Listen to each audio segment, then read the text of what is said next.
Kim, I just wanted to test my microphone. Make sure you're not getting any feedback. Sounds good, Randy. Thank you.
Testing audio.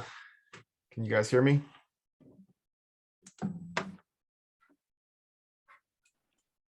Loud and clear. Right on, I got you too.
Okay, we can begin now, Chair.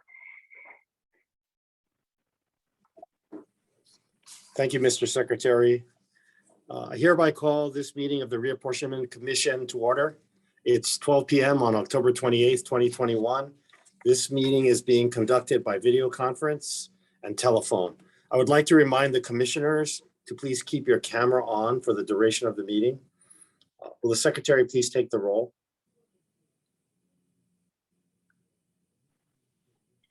Chair Muguishi, Here. Commissioner Chip Chase, Commissioner Chun, Here. Commissioner Kennedy, Commissioner Nakota, Commissioner Nishimura, Here. Commissioner Nonaka, Present. Commissioner Ono, Here. Commissioner Rathbun. Present. Chair, you have a quorum. Thank you. Let's see. Mr. Secretary, you let me know if any of the others show up, right? Like a couple weren't here. Yes. Okay, thank you. Commissioners, pursuant to the governor's emergency proclamation dated October 1, 2021, related to the COVID-19 response, I have to ask if anyone is present with you this meeting. No. All right, good. I will disclose that I have my government relations director, Matt Sasaki, here helping me take notes and keep everything in order. So he's present in the room for me. Additionally, pursuant to the governor's emergency proclamation, we'll be meeting remotely using interactive conference technology. The meeting is being recorded and will be posted on the Office of Elections website at elections.hawaii.gov shortly after the conclusion of this meeting. As a reminder to the public, your microphone will be muted until you are called upon. We're now going to move to public testimony. As technical issues may arise, we will give each testifier a few moments to try and resolve any connection issues. However, if the issues cannot be resolved, we will have to move on to the next testifier. If you would like to testify, please click the raise hand under reactions on Zoom. If you're joining by phone, please press *9. When recognized, please unmute your microphone before speaking. You may also turn on your video at that time. For the record, please state your first and last name and the items that you will be testifying on. To ensure, for testifiers who are testifying by phone, we will not have your name, and so you will be identified by the last 4 digits of your phone number. Now, we actually have a lot of people who signed up to testify today, so to make sure that we have sufficient time to hear all testimony, we're going to stick very religiously to the 3-minute rule. So you will have 3 minutes to testify. When your time is expired, you need to conclude your remarks. If you're not finished, you can submit your testimony in writing so that we can see the rest of it. During public testimony, the commissioners will also be muted, but they can unmute themselves to ask questions. Mr. Secretary, I'm going to turn it over to you to announce the first testifier and announce all the subsequent testifiers. Okay, Chair, before we begin, I would like to acknowledge that Commissioner Kennedy has joined the meeting. Thank you. Okay, the first testifier is John.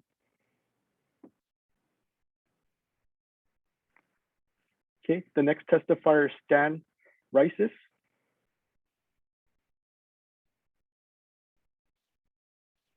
Next testifier is Charles Bates.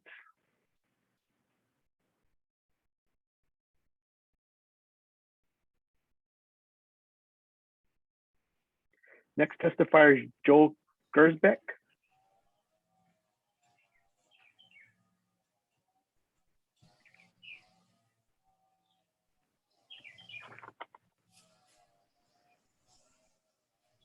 The next testifier is Jackie Lasky. Chair, before I continue, I would like to acknowledge that Commissioner Chip Chase has joined the meeting.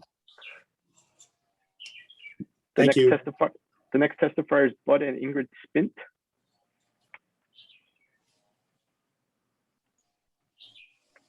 Next testifier is Sheila Tamura.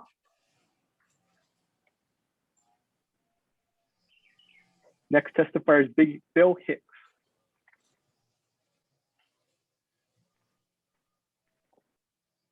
Next testifier is Aloha. This is Bill Hicks. Can you hear me okay? Yes, please continue. Mahalo. My name is Bill Hicks. I'm the chairman of the Kailua Neighborhood Board, but want to be clear that I'm only speaking as an individual as the board has not had an opportunity to consider this issue. And mahalo for once again letting me provide comment on the reapportionment proposal. At your last meeting, I said I didn't think it was a good idea to mix East Oahu and Windward Oahu residents into the same district, and that Makapu'u Point should be a natural boundary, just the same as Kaina Point. The technical group's proposed lines for House District 51 would dilute the voices of Kailua, especially Enchanted Lake, of Hawaii Kai, especially Portlock, and of the ethnic Hawaiian population, since there are more Hawaiians in Enchanted Lake than there are in Portlock. Such a strange and convoluted district would significantly make it harder for someone elected from Kailua or Waimanalo to represent. And I'd say the reverse, especially so for someone elected from Hawaii Kai. Waimanalo people know Kailua, and Kailua people, especially those in Enchanted Lake, know Waimanalo. We moved to Kailua in 1986.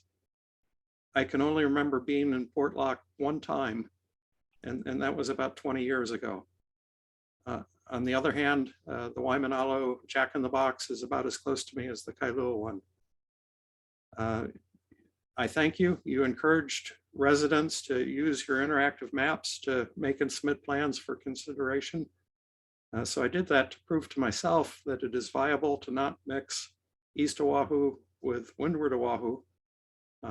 Having done so, I'm now very convinced that a reasonable alternative plan can use Makapu'u Point as a boundary. Furthermore, I found that such an approach could also keep all of the East Oahu valleys, such as Manoa Valley, intact in single districts. Furthermore, I found using mountain streams and highways as boundaries where possible to keep neighborhoods intact as much as possible, to construct compact and contiguous districts could even reduce the population deviation from about 8% all the way down to about 2%. I'm sure what I constructed could be greatly improved upon. I'm not an expert, you are, but moving a few census blocks around, could make for better neighborhood integrity. There was absolutely zero political calculus in what I constructed, absolutely none. My point is that keeping Windward Oahu separate from East Oahu is extremely viable. And with a deviation of only 2%, you can use it as a starting point and have a lot of maneuvering space to make appropriate adjustments at the margins. I did the same thing for the Oahu Senate districts with the same outcomes. Makapu'u Point is a viable boundary. East Oahu valleys are kept intact. 16 of the 17 districts have deviations less than 1%. And the one outside of that is only 1.07%. I hope you're able to take a good look at my alternative House and Senate plans, and I hope you choose to develop and consider them further. Mahalo. Thank you. Any questions for Bill? I just wanted to mention, Bill, I appreciate your time and effort in this. I can tell that you took a lot of care and attention to put this together, and I'm not criticizing, but I'm just pointing out, another aspect of this where, we're not going to be able to make everybody happy, but one of the districts on your plan has Wailua, Mililani, and parts of Kunia and Waipahu in one district, and I bet we would get the same type of criticism for a district like that. So I mean, just a nuance and perspective. I did take a close look at it, so I appreciate your input and time, and we'll definitely take a look at it with the committee. Mahalo. And I just also want to add onto Dylan's statements that I hope the public understands that we appreciate what Bill did, and our technical committee takes it seriously and they look at it. So we are going to be taking feedback and look at it seriously. So thank you.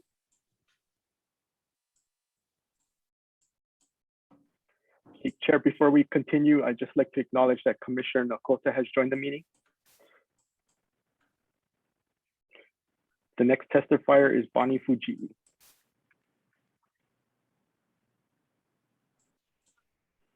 Next testifier is Mary Daizan.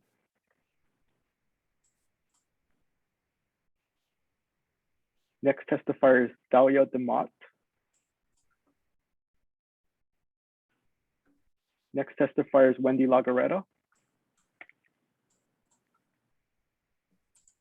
Next testifier is Ann Tam. Next testifier is Alan Bromley. Next testifier is Barnaby Beach. Next testifier is Winona Lee. Next testifier is Jeremy Lamb.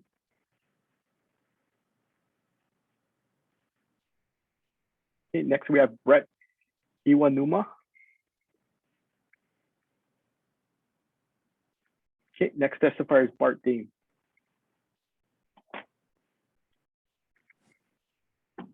Aloha. I'd probably look better in the still picture.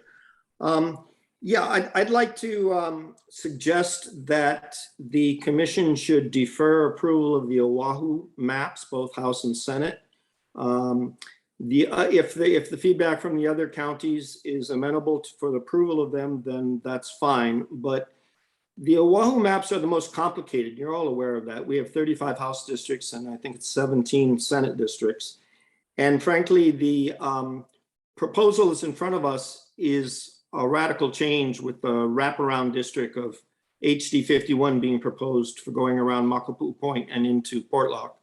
And that has generated a lot of concern and disruption, and people are not persuaded by it yet. Neighborhood boards, both officially and unofficially, are up in arms, certainly in East Oahu, both Kailua, Waimanalo, Hawaii Kai, but further heading towards Aina Haina, my area, and others. Second, despite the fact it is the most challenging of all the counties, the Oahu Advisory Council has not yet held its very first meeting.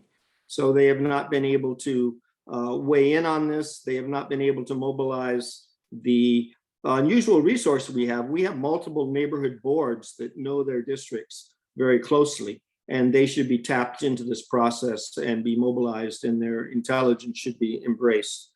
Third, I have concern over the new data that has been acquired from Indo-PACCOM, which strongly suggests that the extraction that has been conducted of non-permanent residents has been greatly underdone, that there are approximately 30 to 32,000 non-permanent residents who were not extracted.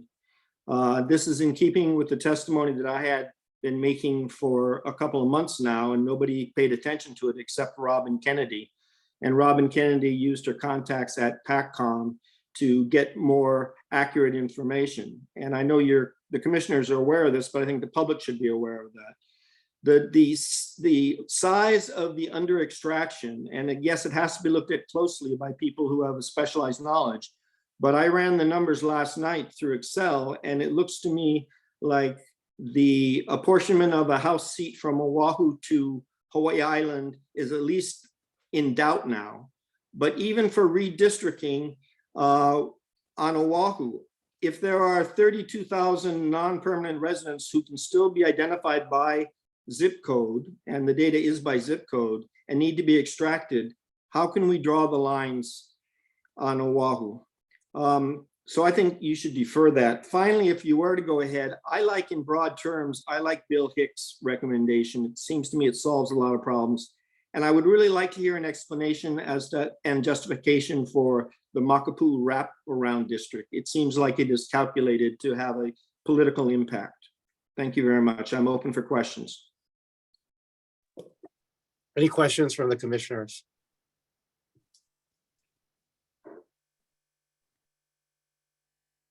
My only comment would be, does everyone similarly object to the Senate map?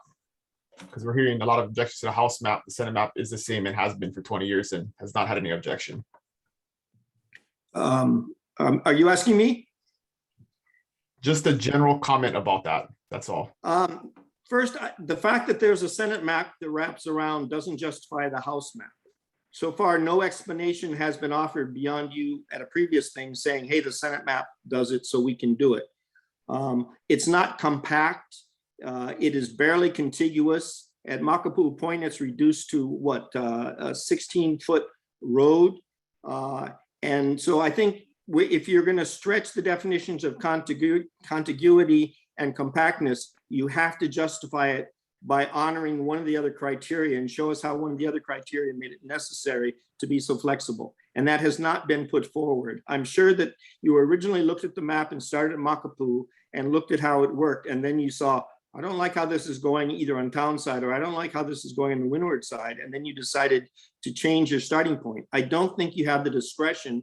You certainly don't have the discretion to do that without offering a justification as to how that was in compliance and necessary because of the other criteria. Acknowledged. Any other questions or comments? Oh, sorry, go ahead, Dylan. Not done, just say acknowledged. Oh, okay. I'll just share that there's an agenda item 6 that we're going to go through today about the process. So there is no contemplation of approving a final plan of any kind today. And we'll explain the process of what any kind of approval today triggers, which is an extensive public input process. So that will be coming later in the agenda. Appreciate, Chairman. Thanks. Okay, next testifier is to Evie Crouch. Next testifier is Robert Fox.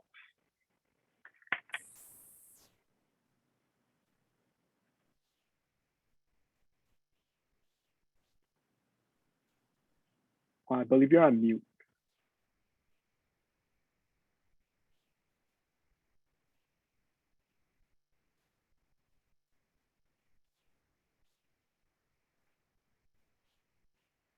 Okay, we're not hearing you.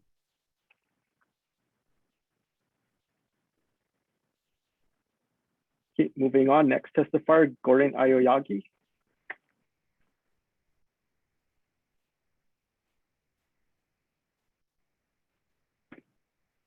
Next testifier, Scott Smart. Next testifier, Vanessa DeSaggio.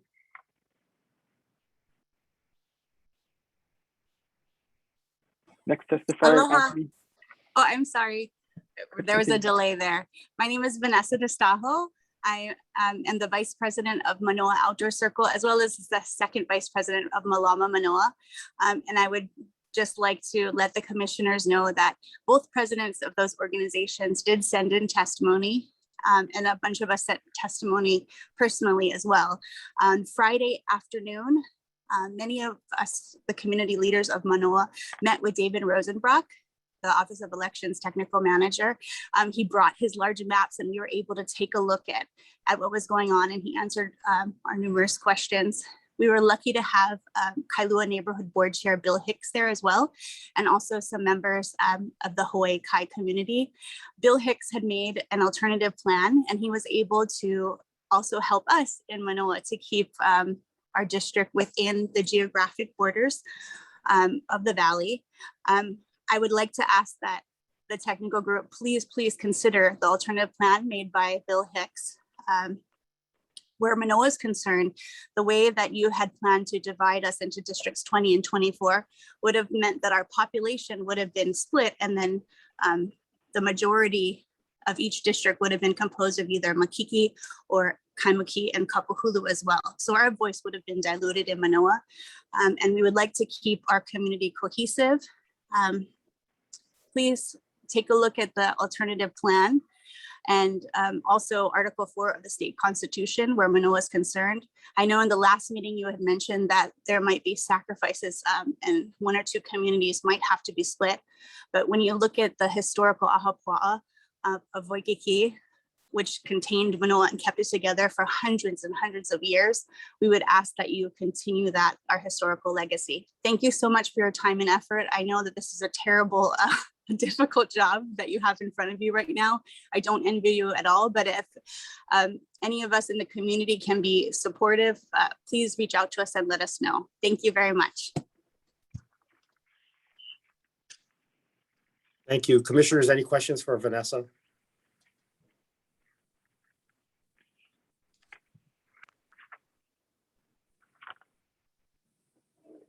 Thank you, Vanessa. Next testifier is Anthony James McMahon. Next testifier is Charlene Inoy. Next testifier, Patricia Johnson.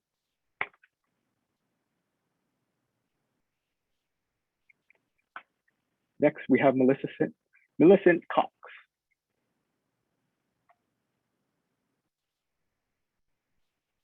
Next testifier, Lauren King.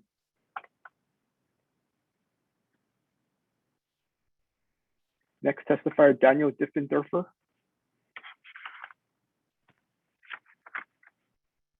Next testifier, Susan Van Gorder.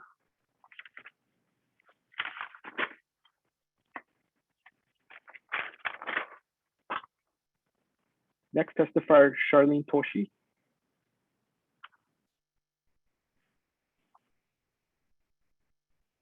Next testifier, John Bickle.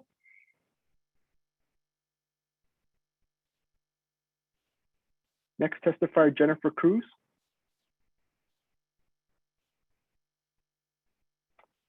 Next testifier, P.E.K. Miller. Next testifier, Amy Monk. Next testifier, Representative Roy Oh, Takumi. I'm sorry. Okay, It's a Go ahead. little bit slow. I just wanted to mention that I did send in my testimony in writing, and that I wanted to point out that the Makapu line that currently divides the House Districts 51 and 17 is a similar line that divides CD1 and the Honolulu County line, and the only map that changes that currently is the Senate map, and I think the Senate map is in error. So Dylan, I wanted to thank you for pointing that out, because we really need to correct that one as well.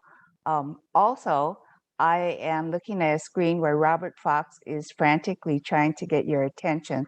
So I don't know if you could go back to him or not. Also, I think Bart has a serious point that needs to be addressed about the extraction. And I would hope that the commission takes a look at that, because I don't think, without resolving that, I think there's an outstanding question about the correctness of the maps. So I want to thank the commissioner and all the members of the commission for sitting on this board and listening to our concerns. And thank you very much.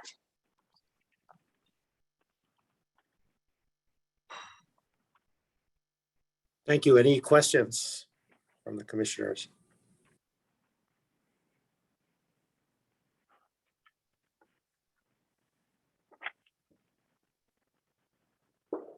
Okay, Scott, next. next testifier is Representative Roy Takumi.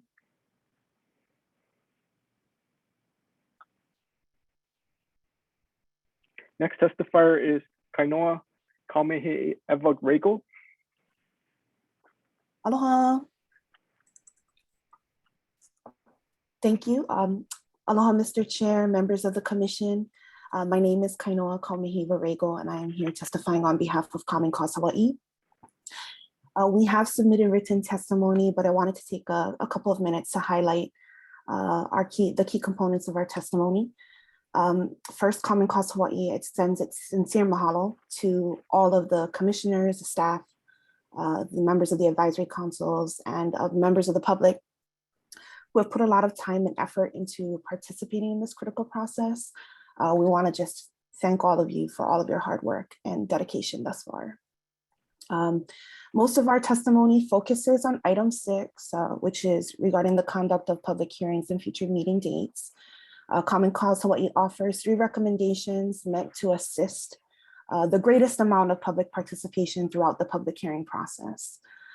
First, we asked the commission to consider holding some, if not all, of its public hearings at dates and times that best facilitate public participation, such as nights and weekends. Noting the very real challenges to public participation, especially if the public is operating under gathering restrictions in areas where broadband access is deeply compromised or altogether non-existent. We recommend that the commission consider announcing these public hearings via all methods of traditional media, but especially newspapers and radios, and radio, in addition to any social media rollout you folks are considering. And lastly, we ask the commission to consider establishing testimony hubs in compliance with state and county specific COVID guidelines, of course, for members of the public who would like to testify, but do not have access to dependable internet or broadband connection. Before I conclude my testimony, there is a question I have that wasn't included in the written part, which is, I was just wondering, given Mayor Blangiardi's recent easing of restrictions, will it be a part of the commission's plan to hold in-person public hearings, specifically for Oahu? With that, that concludes my testimony, and I stand ready for any questions you folks might have. Mahalo. Thank you. Any questions for Kainoa? I have a question outside of, because you guys bring this up a lot, which I appreciate, but people with no internet can't get on Facebook either. So outside of in-person meetings, is there an actual solution that you guys can afford to the public? I mean, maybe, you know, Common Cause can set up hubs in those locations or invite those people somewhere to watch with you. I mean, you guys bring it up every meeting, and I'm just trying to figure out, if they don't have internet, they cannot get on Facebook, they can't do any of what we're doing through Zoom. So outside of in-person, or you guys maybe, I'm just suggesting maybe you guys find a solution where you invite them to hubs that you create in those areas. I mean, Sure. Or how else can we help you? I guess I'm asking for a solution. How can we help you? And, you know, Chair, that is a good question. Are we considering in-person meetings now? Sure. Thank you for the question, Commissioner. We tried to make our recommendations noting certainly the impact resources might have on it, which is why we put that part about traditional media sources, maybe a radio ad, or maybe earned media opportunities, you know, just an interview of the commissioners, whether that be in a newspaper or via some sort of TV station. But we recognize that there are some limitations. We just want to make sure we are doing our part by making as many helpful recommendations as we can to the commissioners. Okay, so you're basically saying that they're not knowing that there's meetings? Because I'm under the impression you're talking about that them not having access to the actual meeting. So you're saying that they're not even aware there is a meeting? Okay. Yes, you know, if broadband has been an issue, if social media has been an issue all this time, they may not know of the opportunity to even participate. And if they aren't able to connect, at least they might be able to submit written testimony. Right. And so we want to make sure that all of that is available to them as much as possible. Okay, that makes way more sense. Okay, I'll try to help with that. Mahalo, Commissioner. Yeah, and thank you, Kainoa, for reminding everyone that you can submit written testimony. We read it. The Office of Elections is very good at making sure all the commissioners have access to all the written testimony, and we do all read it. With regard to in-person public hearings, that's not been contemplated. It's still difficult logistically to do it. We would have to hire people to check vaccination status and do all kinds of other things. I mean, we still are, we still have restrictions in the way we can gather indoors if we're going to have large numbers of people. And we also don't want to be put in a position where we have to cut off the people's participation because they're going to exceed the capacity limit. So I think with all of that right now, given the circumstances, I think these virtual meetings are going to be the best venue. Mahalo, Mr. Chair. Okay, next testifier is Miley Bingham.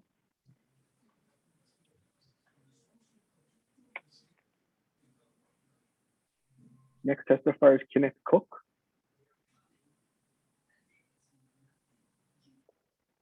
Next testifier is Charles Sexton.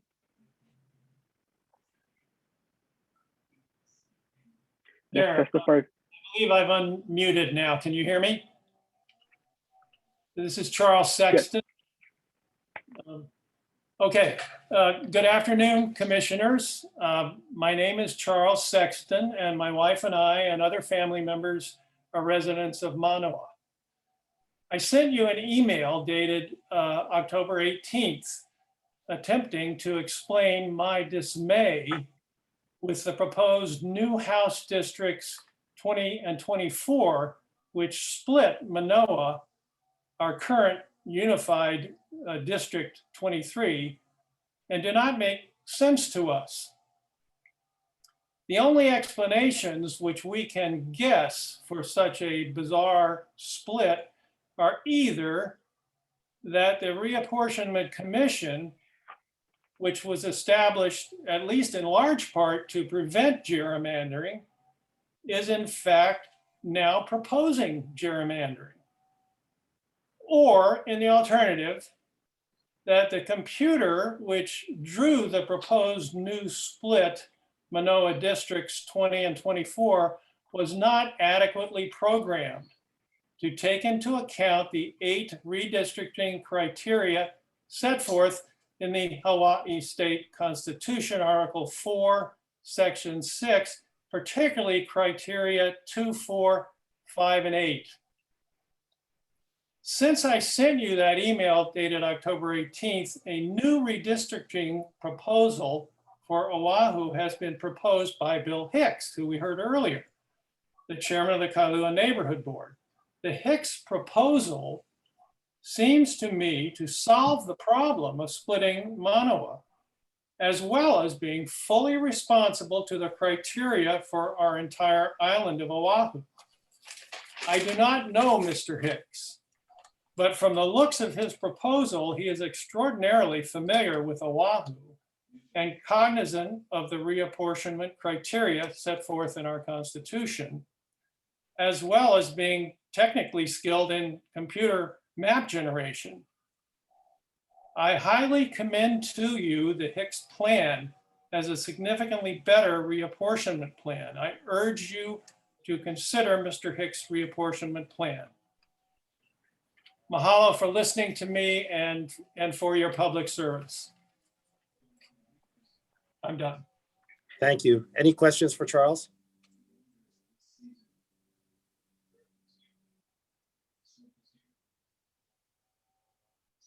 Okay, next testifier is Lisa Bishop.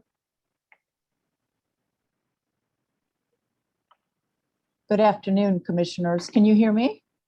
Yes. Thank you.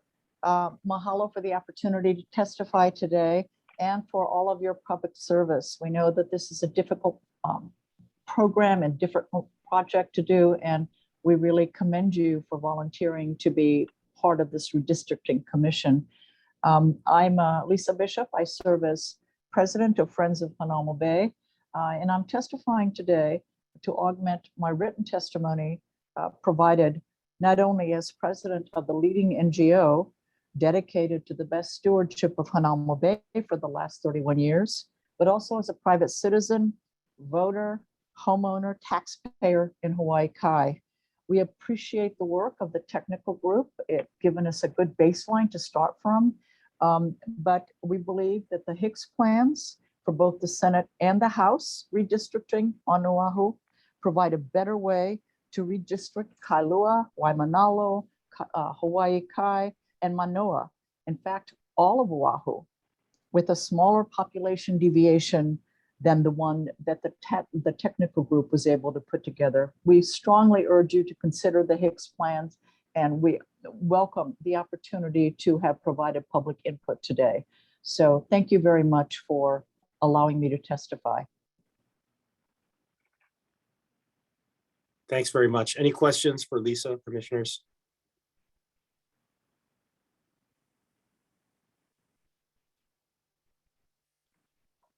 Okay, next testifier is Springer K.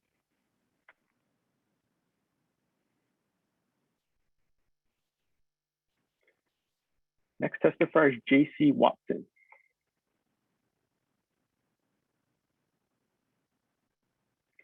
Next, we have Ted Bolin.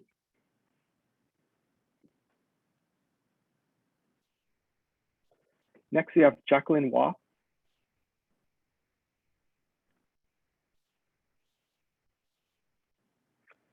Next, we have Kimiona Kane. Aloha. You folks able to hear me, Commissioners? Yes. Mahalo. Thank you for your time. Ano ai me ke aloha ia kako Kimiona Kane ke ia kupa wau o wai manalo.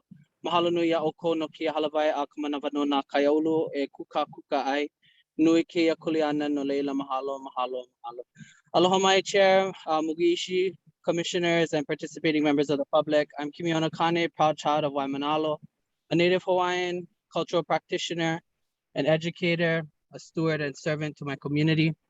I am an added generation woven into the provisions that is Waimanalo and my kupuna before me. And as my ohana that will hopefully be blessed enough to continue to be in Waimanalo after me. I am the chair of the Waimanalo Neighborhood Board. However, I speak to you in my individual capacity this afternoon, if there is even such a thing. You see, I am all of those titles that I have shared prior and more. My oral testimony today is a reflection of all of what I encompass. I would like to first address the commission directly. In my last testimony, I was rushed, caught off guard, and even felt incapable of serving my community as the chair. I was unaware of these meetings and government official functions and felt abandoned by the process in which was to, and I quote, increase and assure effective citizen participation in the decisions of government. I apologize to the members of this commission for my choice of words and comparisons. However, I do not apologize for the passion and aloha I share for my community of Waimanalo. I did submit written testimony for today's meeting in opposition to the technical group's map of House District 51 reapportionment, and I followed the commissioner's questions and recommendations, sought out additional information, engaged in public discussions on the topics, acknowledged the challenges and opportunities, and the next potential steps. I created an account on the software, sat down to be taught how to use it, played with the software, and while I do not have a map to present today, I am heavily engaged in the creation of maps that have provided solutions to the present concerns, some of which you have heard already from many testifiers in relation to Mr. Hicks' plan. I do want to acknowledge the support from the technical group management, who has really extended an extra layer of support to our community in helping us understand processes. I do employ this commission to enact a mechanism conducive to ensuring true public engagement, including and not limited to the notification of said process in due time, including the notification of the respective neighborhood boards to allow the public the best potential opportunities to engage in these processes. Members, as a Native Hawaiian, we have been fighting the systems that have shown visibly through history its inability to equitably represent our voices. Our Native communities need allies, especially as our Native voices dwindle, and we have great concerns that these functions, while seemingly aligned with the best interest of the bigger picture, cannot answer the very necessary questions that continues to create mistrust in government. It is what it is an unacceptable way. And when talking about the very lines that we are forced to live in over the next 10 years, you know, a scratch on a car, a stain on my clothes, it is what it is. But those situations we can be laughing at. The well-being of entire communities deserves better. Our community of Waimanalo is rural agriculture, ranching, culturally grounded in many things, and it is potentially threatened, not by any individual on this commission, but by those who will manipulate the actions of this collective to bring undesired and potential harmful change to our way of life in Waimanalo. The struggle is hard, and it is very real. A few years back, I watched dozens of HPD men and women surround members of my Native community and allies with bicycles, vehicles, armor, weapons, all because a governmental voice was greater than the community. The main artery into our country town was cut off from the rest of the world, where no one else could peer inward at the events that was ingrained in our mind and hearts forever. I witnessed in this generation a cycle that repeat itself in front of my eyes, where we, the Native people of the community, were turned into prisoners of our own beliefs. We sat unable to assist our community members who have made the proud choice to be arrested on our behalf. And I watched in tears as my kumu, the source of my rich cultural practices, rooted deeply in the very essence of Aina, was carried off into a waiting vehicle. With my mom at my side and my community in danger, I was filled with eha, sadness, anger, that we did, even though we did our best to vocalize the community's wishes, there were still other things controlling the outcome. How can a community trust the government that would arrest them for speaking to their community's vision? Just this year, more acres of land was taken away from Native people. Sure, it was purchased, but it has no owner. We are merely servants to this space, temporary and forever. This is a political setting, but this is also a Native struggle, repeating a history that has wiped out our culture off of maps. Interestingly, here we are today discussing maps, communities, and government. There could be misguided thoughts as a reflection of general trauma, but who could blame one for thinking that way when all the checkboxes are marked against us? As we continue to engage in this process, I ask that the commission be more compassionate, humble, and accepting of the feedback. While it may be brutally difficult, it is not without merit. With that, I applaud the efforts of the commission. I encourage the public to come forward with their concerns and solutions. And I hope that we, a rural, culturally grounded Native Hawaiian community, can continue on the path to recognition. Mahalo nui ya oko, and oia walena. I'm here for questions if there are any. Mahalo. Mahalo, Kamiona. Any questions for Kamiona from the commissioners?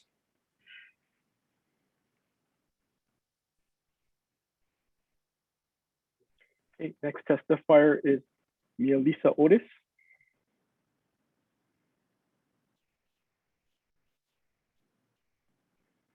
Okay, moving on. Next testifier, Roberta Mayer. Aloha. Okay, we can hear you. My name is Roberta Mayer. I'm the president of the Hawaii Kai Neighborhood Board. I'd like to inform the community and the commissioners that the Hawaii Kai Board took formal action on Tuesday night to oppose the commission's technical group's proposed plans.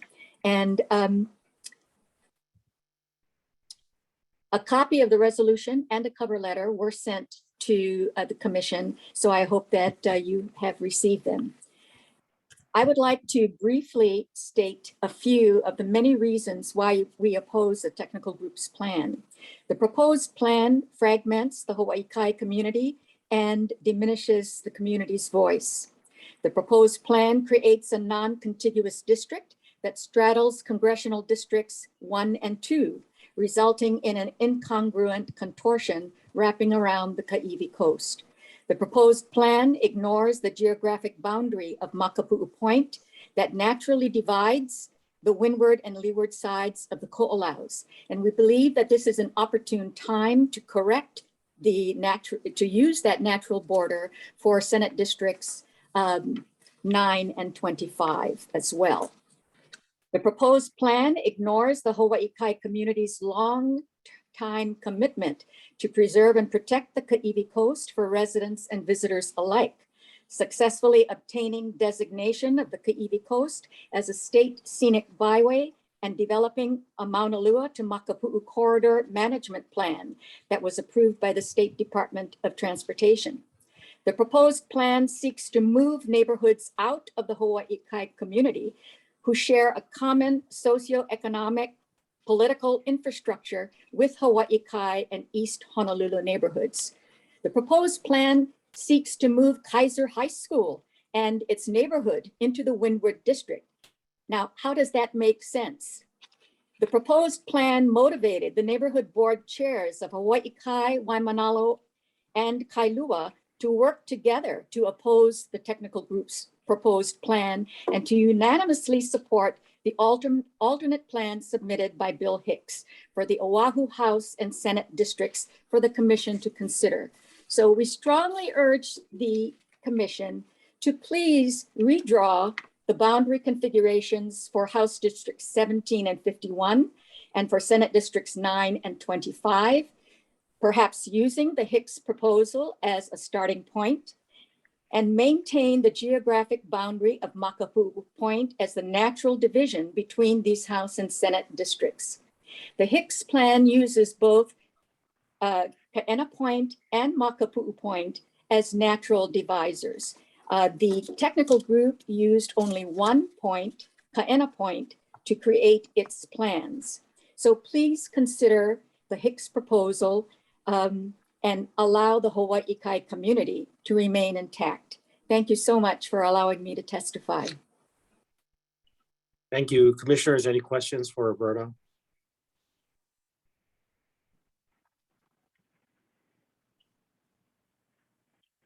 Okay, next testifier is Dean Stowell.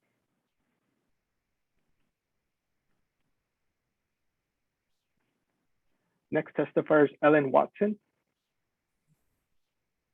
Hi, thank you. Can you hear me all right? Yes. Okay, thank you very much. I submitted written testimony to the commission, and I thank the commission and the technical group that we have this opportunity today to testify you, but I also have a real sense that it won't make any difference. I just keep coming away with the feeling that you are anchored to the proposal that you drew up. You are anchored to the map that David Rosenbrock, through careful consideration, drew for you. He's been around this block a couple, 3 times and came out of retirement to help you again. And I can't help but feel that this is already in your minds kind of a done deal. And I hope that you will be open to changes and not just vote through your plan and then hold a public comment period and hearings where you can hear from the community and then just blow them off. I think that the Bill Hicks map and plan came up with a lot of hard work, actual real input in the physical presence and through correspondence to give them input on that. And I think it's a very holistic approach. And what I fear today is you'll let us talk now and you'll go on with your meeting and you'll get to agenda item 7 and you will vote through your plan, but you'll tell us it's only a preliminary vote through. We're going to have all the hearings and hear from the community and then consider whether or not we'll modify that. And I think that's wrong. I think you're going to be anchored to a plan that's wrong. And you had Bill Hicks's map and plan ahead of this meeting today. And I was really hoping and praying that you would have integrated some of that into your plan. And I don't hear anything from the commission saying that you've done that, that you've thought about it, that you went back and hung out for a few hours on computer mapping programs. I don't think you did that. I think you're just coming here today and kind of doing the hoops you got to jump through and don't really understand and really feel the passion that we, the people, have about this. Especially for Manoa, I'm a resident of Manoa. I'm on the Manoa Neighborhood Board, but I speak today as myself. This has not come up for any kind of consideration by our Manoa Neighborhood Board yet, and it probably will. But there's not been any time. So I'm just afraid that you're just ramming this through no matter what. And I don't know if that's politically motivated. I don't know if you're just tired and you want to get it done so you can relax and have Thanksgiving and Christmas. And I know this is due in February, but I have real concerns about that as a process of appearing to be a transparent and inclusive process with the community involved, but it's not really. And I don't mean to feel like that, but I cannot shed that feeling. So I just wanted to share that with you. And please ask you, if nothing else, don't vote on a plan today. Go back and do your homework and see if you can integrate Bill Hicks's plan with your plan and have a meeting of the minds and then put it out for public hearing. If that's what you need, buy some time and go ahead and do that process. And I think that would be the best thing for you to do, but thank you. Any questions for the commissioners? I'd just like to qualify and make a comment on this, Ellen. Thank you for your testimony. There's a process here, a public process that has to happen. And if a vote today happens, it's not ramming anything through it. So we can start the public hearing, the official public hearing process, which will take place. And there's a schedule that will also be voted on and put out today. So it's not a done deal. That's definitely not the case. And there was changes made 10 years ago and 20 years ago after the public hearing process. We have to go to the public with something. And if we continually make changes and don't do that, we'll never start that public hearing process, which will prevent us from completing the plan and ultimately delay elections and cause much bigger problems. So there's a lot that is going to happen based off of us taking action. And there is some sense of urgency based on the the delayed timeline of the census, and there's a lot of other things. So please don't feel like we're ramming anything through. This is simply the next step in the process so we can officially gather public input. And then we'll go back to the drawing board in about a month after that process completes. So there's still time. Chair. Chair Mugishi, Yes. if I could comment, Ms. Watson, thank you very much for your impassioned, testimony. We could do it your way, and we could have, come up with a new plan, met as a technical committee, come up with a new plan. But truly, what Dylan said is correct, because then we would have presented something today, and then it would have the waiting period again, because there would be no way we could vote on it today and start the public hearing process. So in a sense, what we are doing, it is pro forma in that sense that, I hear you. I read all of the testimony that's been submitted, and much of it is very specific. So please know that that I am paying attention. I believe, Dylan is, and there are two other members of the technical committee as well, and they can, say where they're at on this, but it is not by any stretch a done deal.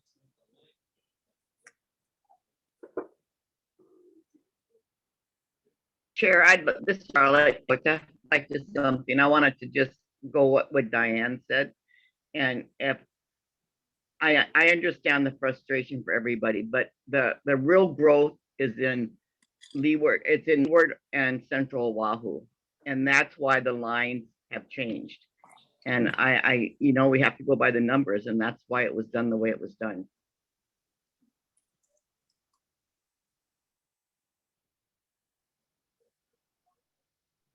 Robin, do you have something? Yeah, I would just like to add that there are 4 technical committee members, and then there are 4 rules committee members. So there are 8 of us and a chair that will need to vote. And I was, of course, I'm like the newest kid on the block. So I was very uneducated about how this process works, because I was very concerned, Ellen, about voting today. I'm a Kailua resident, so I completely understand where you're coming from. And it was made very clear to me that this is the process. We have to vote today so that we can start the ability to allow all of you to have a voice. And then the technical committee will absolutely take all of that into consideration. I know for a fact that they've asked for a meeting right after this one to take all of what the 170 of you have testified today, take it into consideration so that we don't, 2 weeks, 3 weeks from now, when we're holding all these public hearings, get lost in who is asking for what. So I promise you, this is not a done deal. Everybody's taking it seriously. And the 4 technical, I feel bad for them. I'm grateful now I'm on the rules committee, because that's the hardest part. But they still have to convince the other 4 of us, and then the 8 of us with Mark's help, and all of you put a cumulative plan together that we believe is in the best interest of the state. So I appreciate your concerns, but it is not over. And I will be voting yes to move these through so that all of you have a voice, and the technical committee can take all of that to heart and work on it diligently. So this is just the beginning, really, but thank you.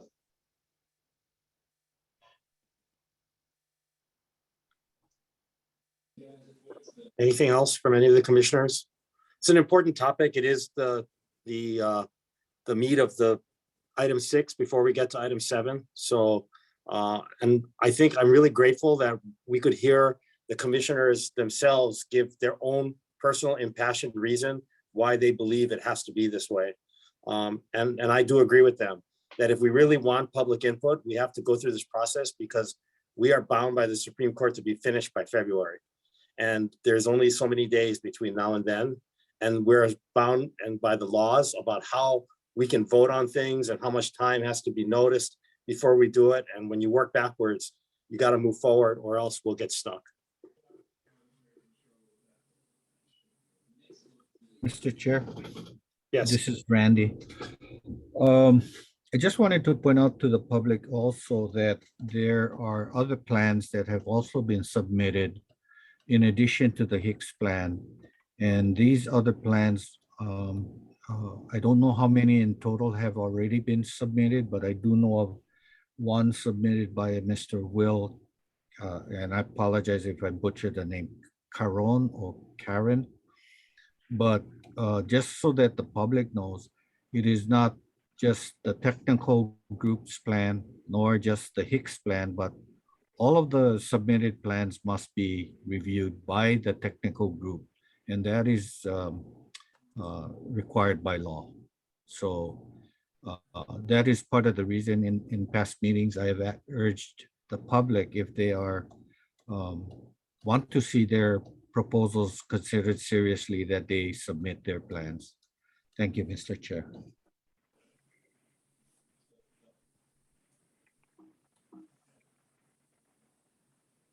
Anything else?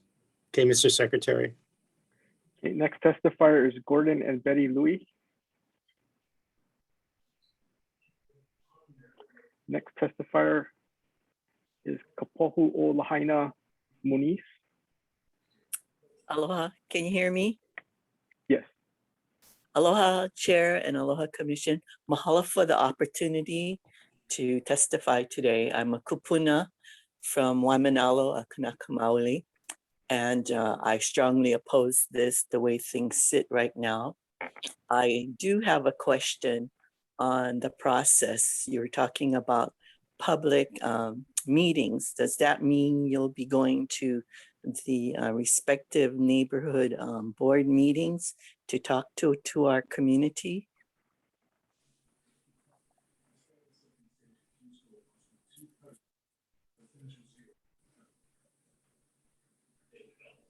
I'll be announcing when we go through agenda item 6, the schedule of public hearings. The public hearings will all be virtual, so your neighborhood board is welcome to log in. You'll get all the notifications and the information. And as Commissioner Kennedy was talking earlier to Common Cause, perhaps there's a way, if there's issues with getting online access, that you can work with community resources to make sure that you have it for those public hearings. Okay, mahalo. The reason I ask that is because I want to be able to depend on our neighborhood chair to get that information from you, because we did feel rushed. I'm an active community member on committees in our neighborhood board. And if we want to develop cohesion, there needs to be two-way dialogue. So I look forward to those public hearings. One of my concerns, and I think in public hearings, this should be brought on the table, hearing from the community, especially in Waimanalo, being unique, that we have the most Kanaka Maoli, or some refer to us as Native Hawaiians, in the community, and how this will affect us, both in our socio and economic situations when it, comes down to federal funding for our people. So it's a very sensitive issue with us. So I look forward to that, that dialogue taking place.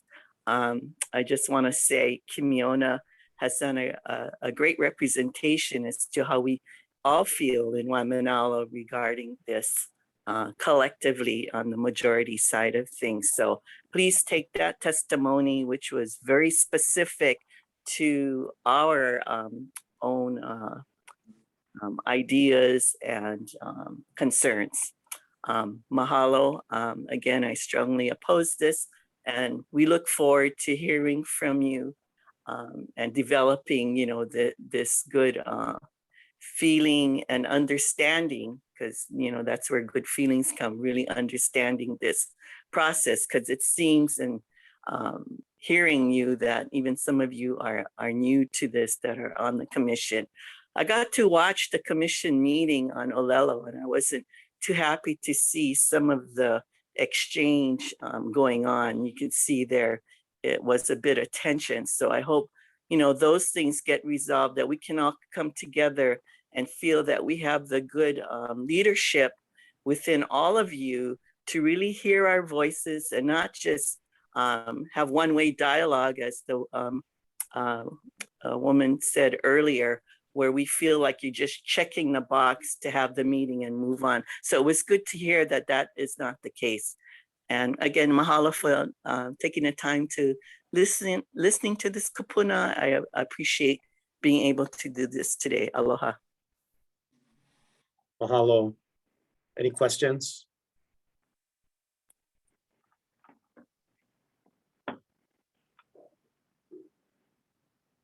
Okay, next testifier is Natalia Hussey-Burdick.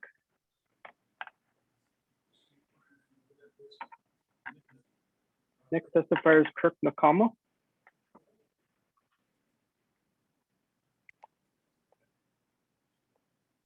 Next testifier is Gail Barron. Good afternoon, commissioners. Can you hear me okay? Yes. I'm a resident of Manoa, and I'd like to thank you all for taking my comments into consideration. My comments are entirely apolitical and are intended to help, not hinder your work. And I realize what an incredible job it is and the countless hours you have spent on this effort. And I want to thank you for that.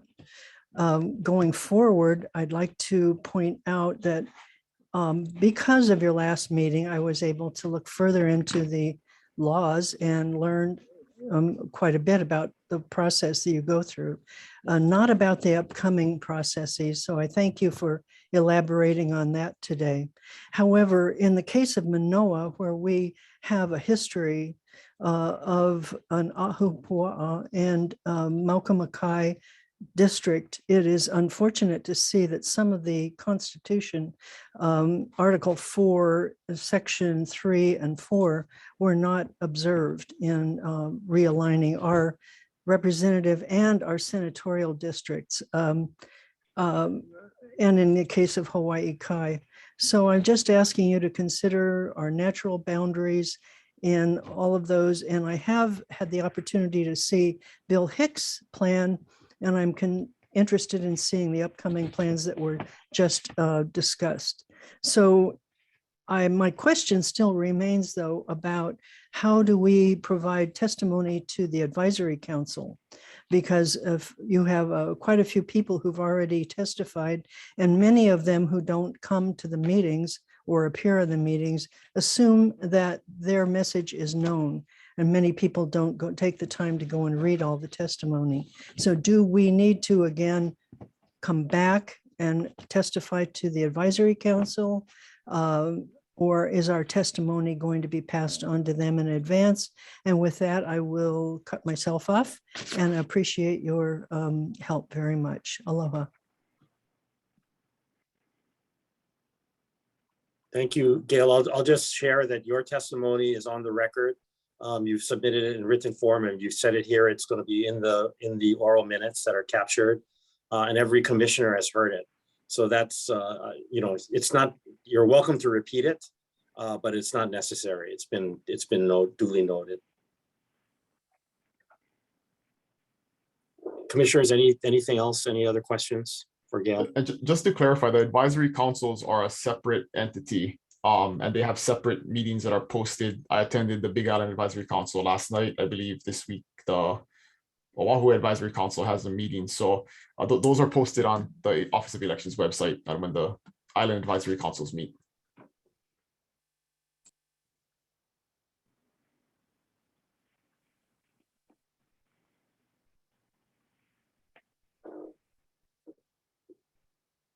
Okay, moving on. Next testifier is Patrice McDonald.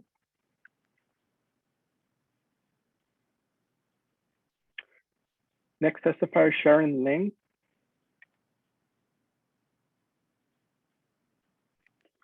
Next testifier is Kapua Maderos. Next testifier is Senator Shan Moriwaki and Representative Adrian Tam.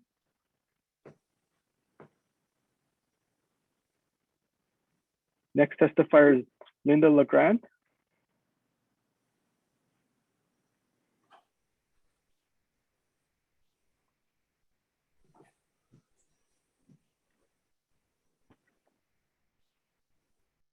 Scott, do you see Kapua is having technical difficulties?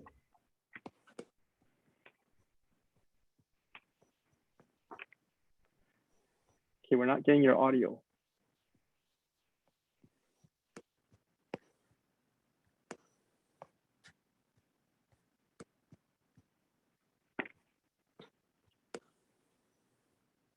Maybe she could call in. Maybe people that are having audio trouble, you can give them the number to call in.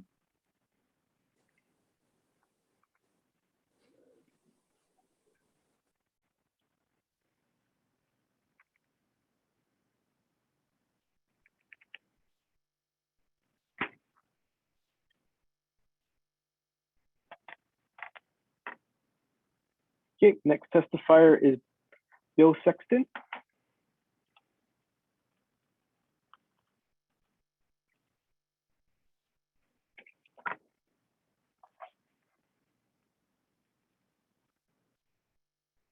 Next testifier is Bonita Axon.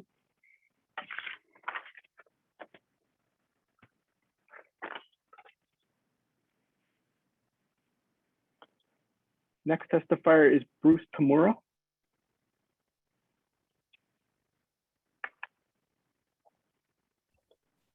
Next testifier is Becky Gardner.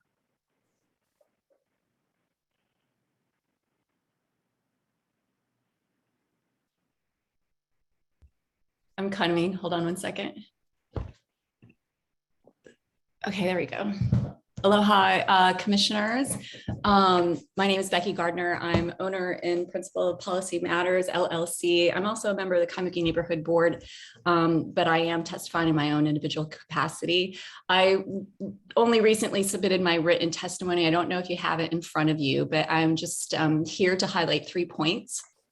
The first, I wanted to alert you guys that you have statutory authority to ascertain the most accurate population data for the Article 4, Section 4, Step 1 extraction process. And I want to tell you what those AHRSs are. They're in the testimony. My second point is to highlight the Commission's duty to meaningfully consult with the various county advisory councils. And my third is about the disruptions that the technical committee's proposed plans will create to the cohesiveness of the communities in the Kaimuki, Diamond Head, and Kapapulu areas. As for my first point, the Commission's statutory authority to ascertain the most accurate population data. Yeah, I am pretty influenced by the information that was shared earlier about this new data that's coming out about the militaries, the number of non-permanent residents that seem to be very different from what you used for the extraction you voted on.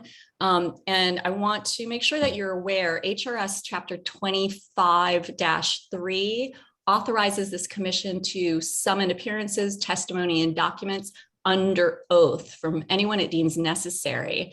And HRS section 25-4 outlines the steep penalties for failure to answer questions from the commission completely and truthfully. So you have these tools at your disposal to get more information. And so far, I haven't seen any effort to invoke those statutes. So I would implore you guys to use these tools to talk to relevant agencies to get the most accurate data, because that is your constitutional mandate. Also, I wanted to highlight HRS section 25-6, which authorizes the commission to enlist the cooperation from any state agency. So I would ask you to check with DBED, maybe university, some social science research arms of the state to see if they can help square some of the population data that isn't really measuring up. And finally, oh, I'm sorry. And then the advisory councils, you do have a mandate under the 25-2 to meaningfully consult with the advisory councils. And in 2011, you had testimony from Hawaii County back in June. Here we are almost November. So we're really behind the ball. Finally, I know I'm out of time, but I just want to show this map of my neighborhood. And this is not very cohesive at all. In fact, I think I could walk into 5 different districts within 40 minutes. It is pretty uncohesive. And I'm on the Kaimuki Neighborhood Board. With these proposed maps, there are 3 House districts that which come into our around 18,000 resident population. And that's just too many. Now we have 2 state reps that report to the board. This would create 3. So I encourage you to look at my testimony. I got some more points in there. I'm sorry I'm over, but I'm available for questions.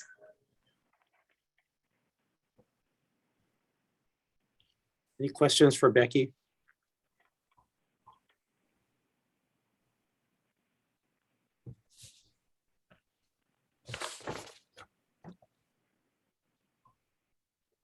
Okay, next testifier is June Ray He.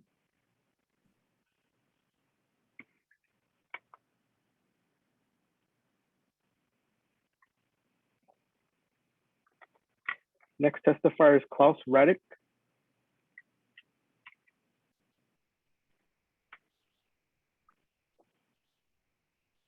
Next testifier is Ivan Tam.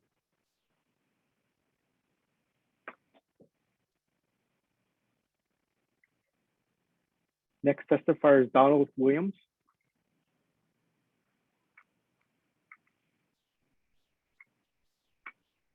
Next testifier is Josie Bidgood.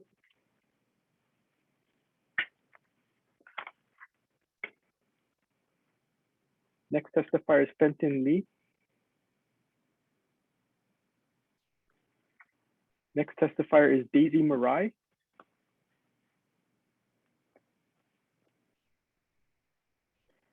Next testifier is Benjamin Achenta Jr.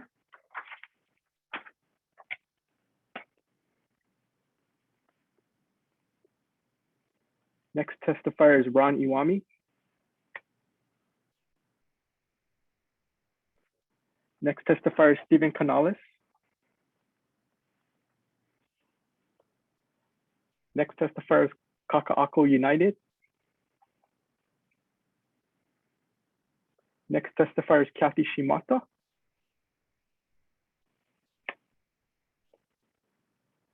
Next testifier is Penelope Parnes.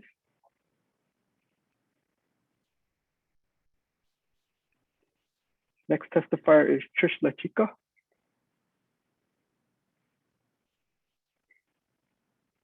Next testifier is John Simons. Hi, thank you very much. Can everybody hear me? Yes. Okay, thank you. My comments, I'm John Simons, resident of Aina for 45 years.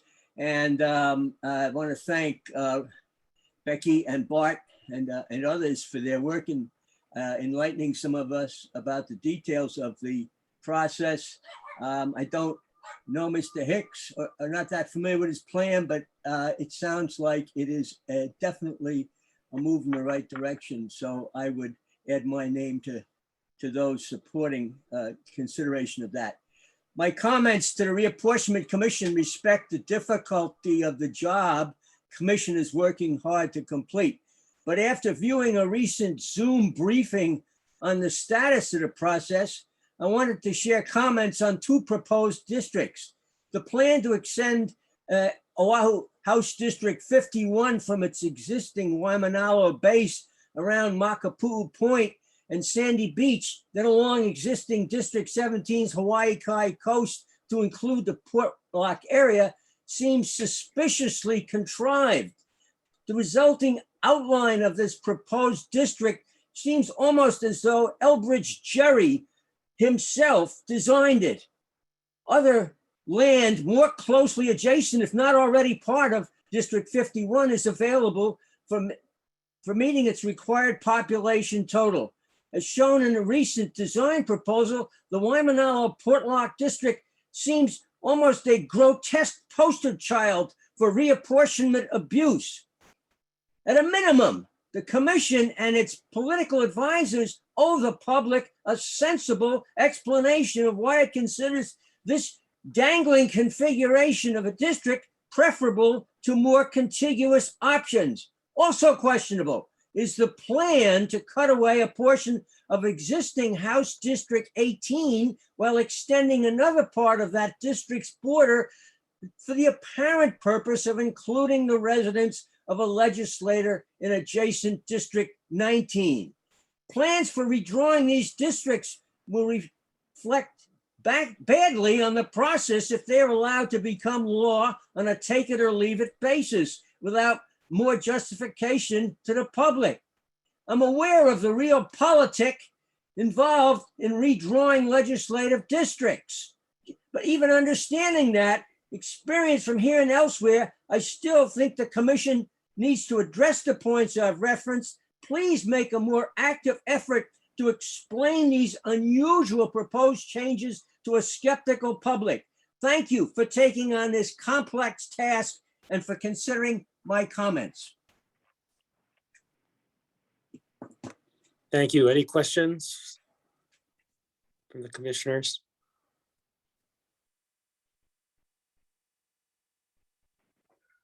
Okay, next testifier is Bernard Nunes.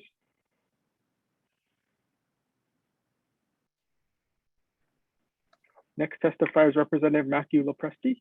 Hello. Can you hear me? Okay, we can hear you. Thank you. Yes. Thank you to the commissioners for your work. And I really want to give kudos to all the citizens in East Oahu and Windward Oahu for showing up and letting them hear what you have to say. I'm here not just as an individual, but as a representative for Eva Beach. I haven't seen this Hicks proposal or all of Mr. Karen's proposals, but my understanding is their focus was more on East Oahu and Windward Oahu, but I don't think they know much about West Oahu. That's why I'm here. And I've sent in my testimony, which I really hope you all read, a proposed plan, not for the whole thing, but at least for where I live out in West Oahu. And that nice, pardon me, let me turn off my filter. Sorry. Hopefully that gets rid of it. I have no idea. Well, it's in my testimony. And one of the things you'll notice is what I propose needs to be done is simply what the facts show need to be done, which is for Leeward Oahu, all of the districts should shrink, especially mine. My district has seen the largest growth of any in the entire state. We are 40% overpopulation now, and so it's got to shrink. I recognize that. But it's which way does it shrink? It should shrink south and to the west because the pressure of population is south and to the west. But what the commission has provided is some sort of monstrosity. And they've taken me out of my district in Eva Beach, and they've thrown parts of Eva Beach in with areas close to Nanakuli with no clear roads that connect them and pretty clear reasons, political reasons why it's been done. Also, the Senate District 19, where I live in Eva Beach, it's a joke. You've got what was done there is they took out the most heavily Democratic precincts completely out and then reached across a railroad track with no road connecting it to remove the street where former Senator Willis Sparrow lives and former Rep. Rita Cabanilla lives, with the clear intent to make sure that the senator who's there now, Favela, has no opponents in the future. And I've been taken out of that community as well. I've got some concrete proposals that I hope you take seriously, but before I get to how I know and why I know that it's not an accident that this happened, I'm really disappointed at some of the explanation the commissioners have been using to talk about, well, we have to move the process forward. You do, but that doesn't mean you have to vote yes. You should vote no on this. The opposition seems unanimous from the people that this is not a good starting point. And by voting no, you can get a new map as a new starting point and then move forward. So don't buy into that idea that you have to vote yes. You don't have to vote yes. You should vote no with unanimous opposition to this, including from me. Now, how do I know that this is not an accident? I came to the commissioner chair.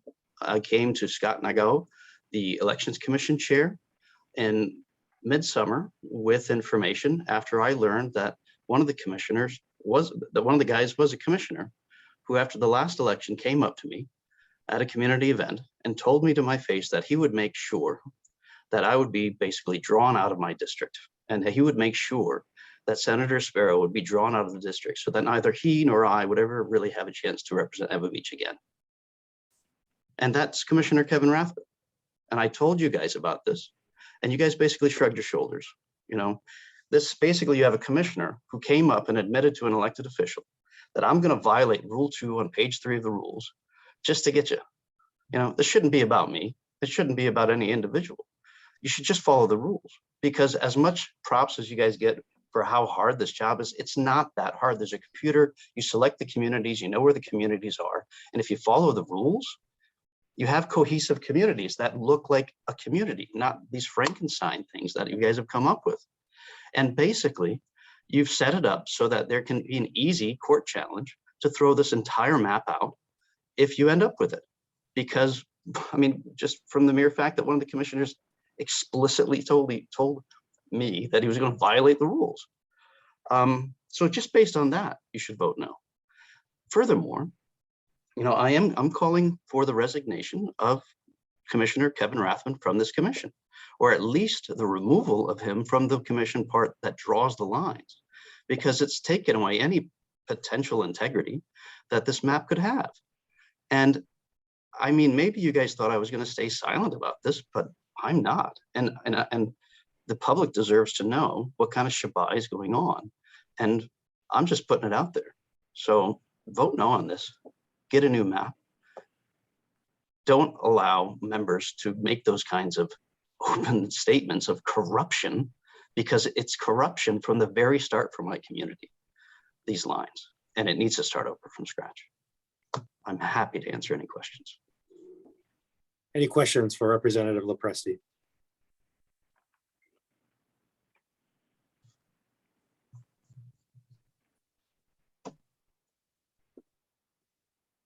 That's disappointing, but I'm not surprised.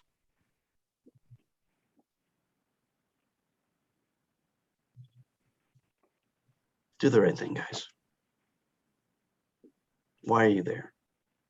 You're there to serve the community. So this is the most sacred thing in our democracy. And what are you doing?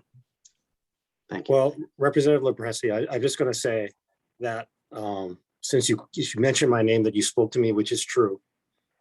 I did do something about it. I investigated and couldn't find any substantiation. So I'm sorry if we don't agree about what actually transpired.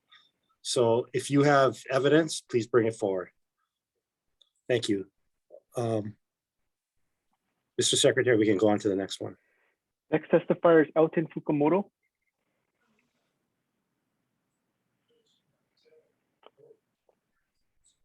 Next testifier is Sandra Castell.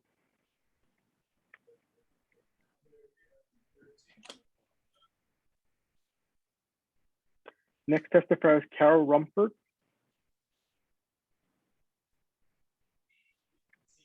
Next testifier is Jackie Torres.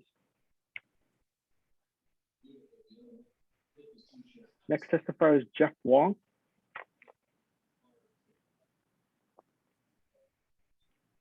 Next testifier is Michael Goluju Jr. Hello. We can hear you. Good afternoon, Michael Goluju Jr.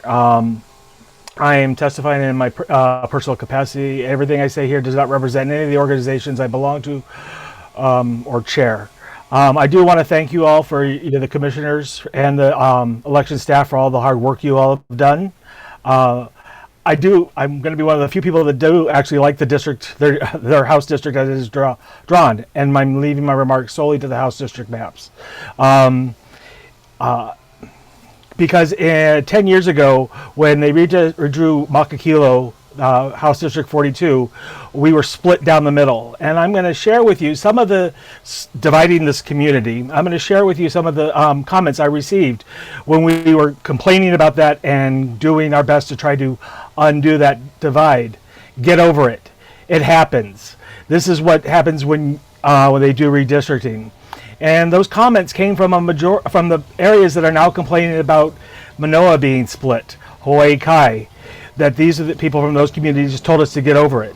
I'm glad to see all these people coming out here and testifying, but also this is what happens during the redistricting, and you do have to come up with maps. And I'm going to be one of the few people here that I'm going to tell you, Mr. Hicks's map does not do justice to my community. It is actually going, if you look at the bottom portion, it rips through a subdivision in the Kapolei villages, not following any geographical boundaries, not following a major artery or any lines. It's actually ripping through a subdivision. So where everybody's praising the Hicks map, I can tell you from the Leeward Coast and from my area, doesn't do us justice. And I believe it's actually in violation of those requirements when it comes to redistricting. I hope that everybody pays close attention to the Leeward Coast, because we are the ones that get dumped with everything. We have your dump. We have your, we have all the different, any ills and wills on the island of Oahu. We get it on the Leeward Coast. So I hope that you will pay close attention to how you these lines. And I am going to end with just saying that, and I do want to thank you, and I look forward to everybody else's testimony. And I'm glad to see people are now getting involved in this process. Mahalo. Thank you. Any questions, commissioners, for Michael?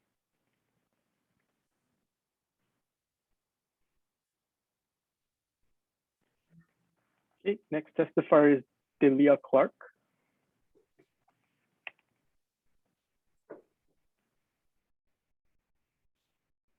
Next testifier is Lacey Tiara Bickford.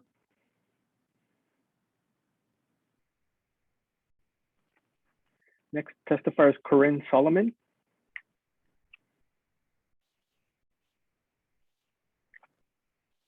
Next testifier is Laura Buck.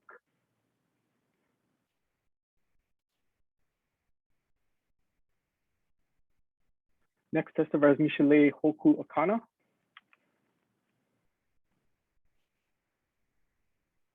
Next testifier is Gretchen Savage.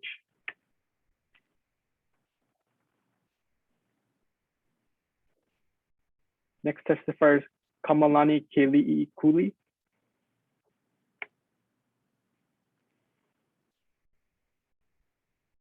Next testifier is Eleanor Roller.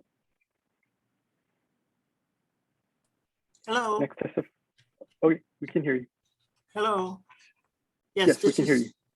Yes. Okay, please continue. My name is Eleanor Rolark. I live in Eva Beach. I'm asking the members of this reapportionment commission to avoid any effort to redraw district boundary lines without first considering the impact it will have on existing communities. I read in the paper about your proposal to redistrict the upper slopes of Nuuanu, Liliha, Pu'unui, and Alewa Heights, District 27, represented by Takashi Ono, with the communities of Palama, Iwilei, and Chinatown, District 29, represented by Daniel Holt.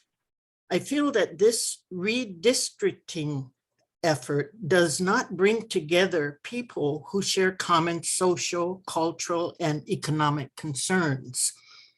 I know every 10 years, district lines must be redrawn based on our growing population. And I know that reapportioning is important to make sure every resident gets equal representation. However, I also feel that it is important to make sure that communities with similar concerns stay intact so that their concerns and problems can be addressed properly. A community that is struggling economically cannot and will not have the same concerns as a community that is financially stable. I ask this commission to pay special attention to the affected residents and revise the district lines to keep like communities whole. Thank you.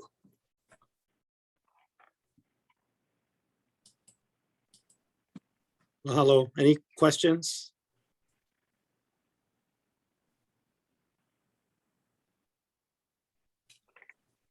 Okay, next testifier is Wayne Takamine.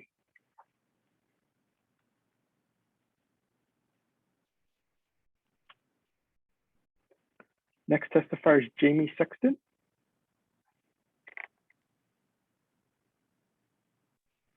Next testifier is Rhiannon Callahan.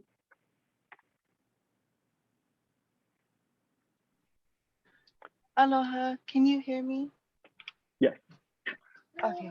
Hi, my name is Rhiannon Callahan. I am from the Windward side and currently living in Waimanalo. I have submitted my written testimony as well as spoken before in previous meetings. And my concerns are the same with allowing Portlock to be combined in the Waimanalo community in District 51. This is my biggest concern with the reapportionment. I truly feel that this would dilute the voice of the Hawaiian community as well as affect the importance of the homestead. I'm sorry, I'm not sure who was speaking before me, but I agree with keeping like communities in the same district. I feel like that is the best way to address and approach problems that arise within each of our communities. So I urge the commission to please listen to what has been said here, what has been written to you, and take that into consideration when you are coming to your vote. And that's all I have to say. Mahalo for your work and mahalo for listening to my testimony. Mahalo. Any questions?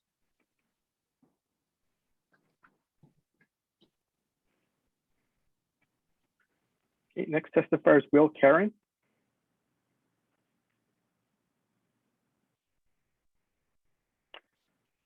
Next testifier is Dylan.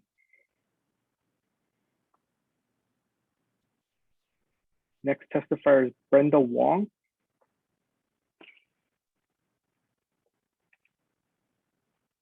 Next testifier is Nikki Landa.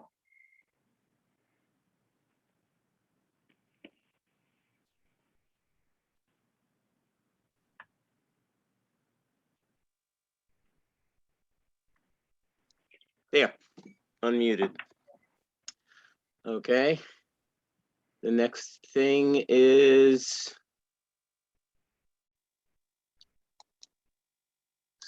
there we go. Thank you very much, State of Hawaii Reapportionment Commission. My name is Nikhil Ananda. I'm a 35-year resident of Maui and 24-year resident in Hawelo, currently in District 13. First thing I want to say is that my testimony may be a bit disjointed since I am incorporating some of the testimony from today. I do want to refer this committee to my testimony from 2 weeks ago, speaking about District 13. A previous testifier claimed that Oahu is the most challenging. It is not. Maui County has 4 islands, and that's what brought me to this commission. I do want to say also that people have testified about the difficulty in finding about these meetings. And even though I was interested months ago and actually worked for the census, it took a while to track this committee down and the schedule. Testifying on Section 7 from today.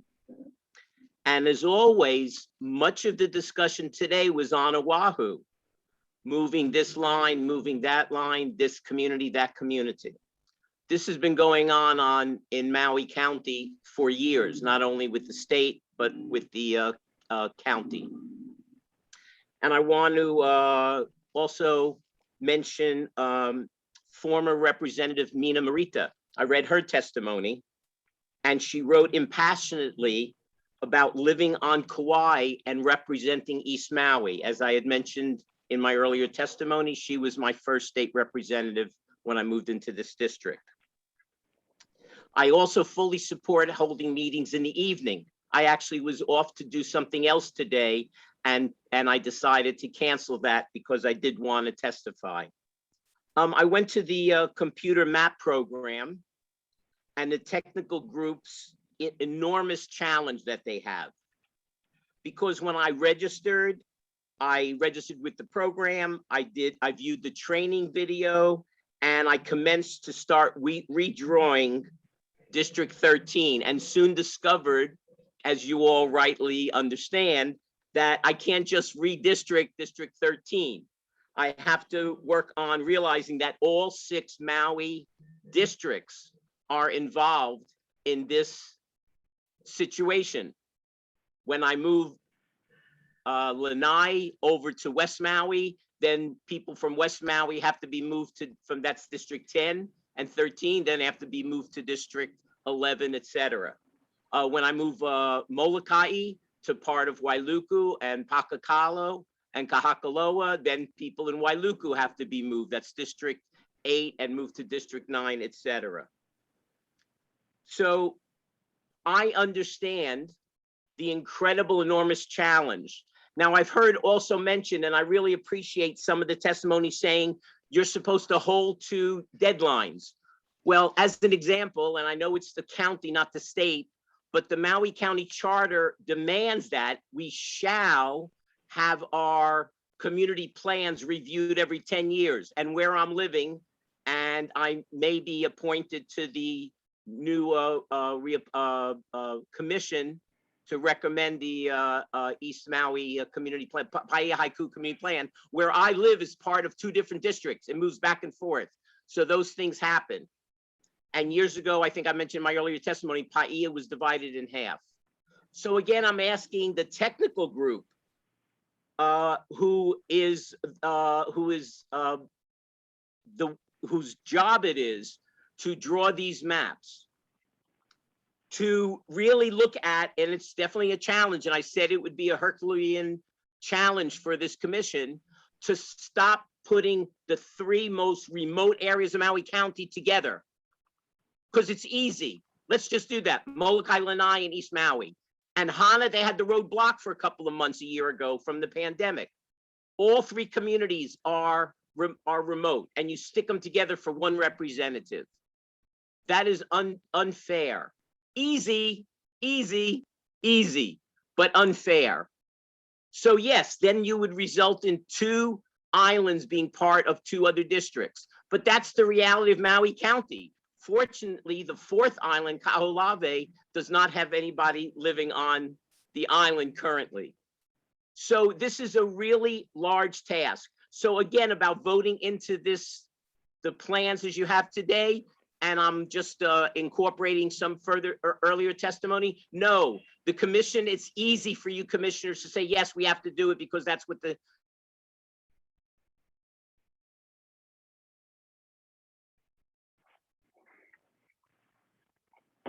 Okay, I think we lost his audio. Yeah, am I back? Yes. But you do have to wrap up because your time's up. Sorry.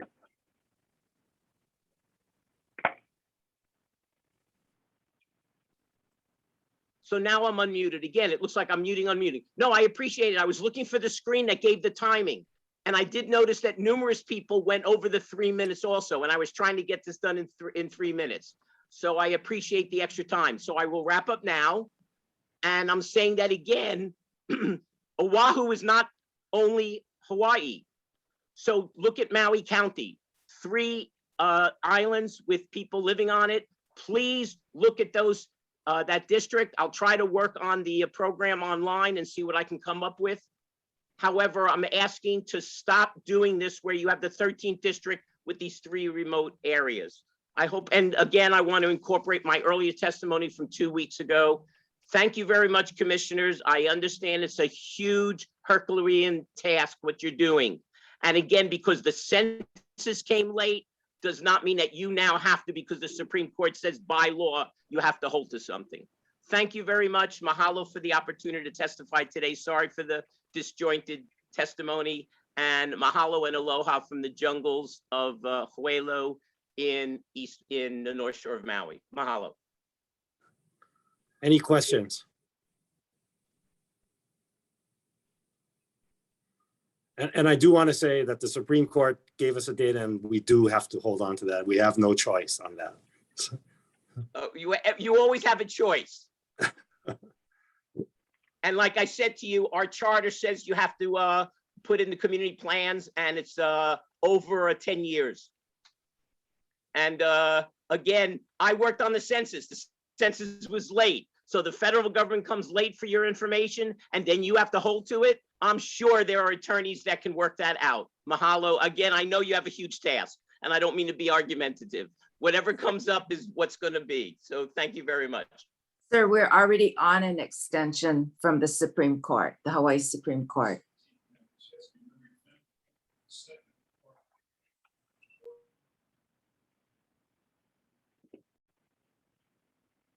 Okay, next testifier is Matt Proberg.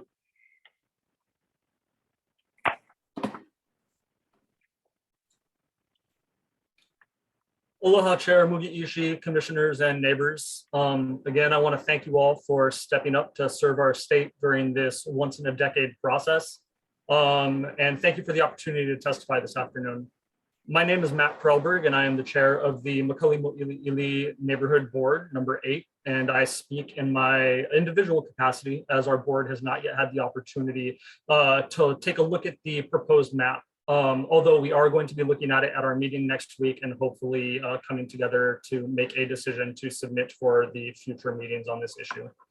I'm speaking opposed today to the proposed Oahu map, and I take no official position on the maps for the other islands as I am not well aware enough of the important communities and boundaries on the other islands.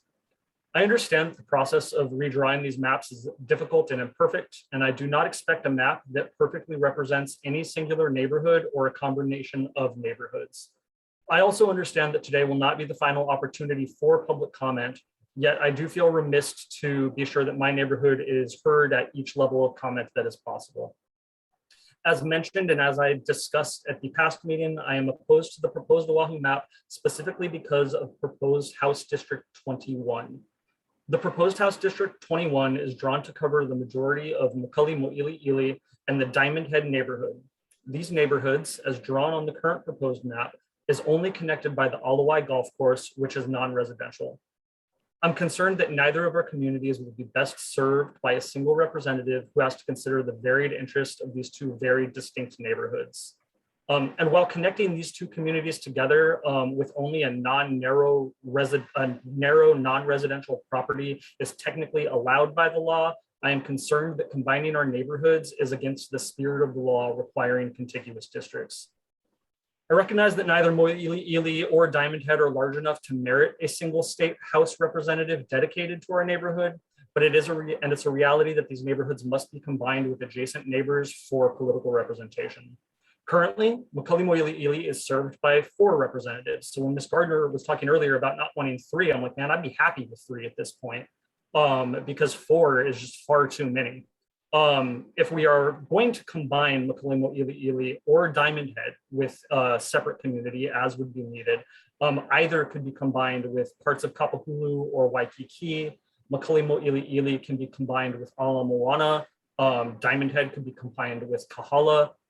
Or the valleys that are directly above us. Makali Mo'ili'ili can be combined with Makiki or Manoa, as currently done by our map for the past 10 years, and Diamond Head can be combined with St. Louis Heights. If you ask anyone that has known me, played Tetris with me, had to do interior decorating with me, it's pretty clear that I'm terrible with anything visuospatial. So drawing these maps is not something that I envy, and I'm happy that you all are doing that. And I'm happy to hear that there are varied community members that have proposed maps as well. I have looked at Chair Hicks's plan. I like what it does for our community, for Windward Oahu, for other parts of urban Oahu, but I defer to the folks who know EVA that are concerned about how those maps look for EVA. I think that it's safe to say at this point that the proposed Oahu House map has broad opposition.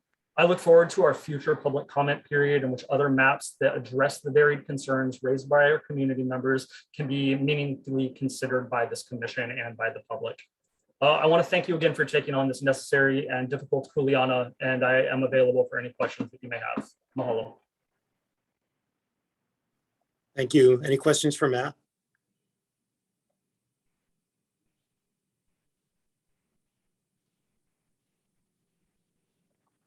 Okay, the next testifier is Shannon Matson.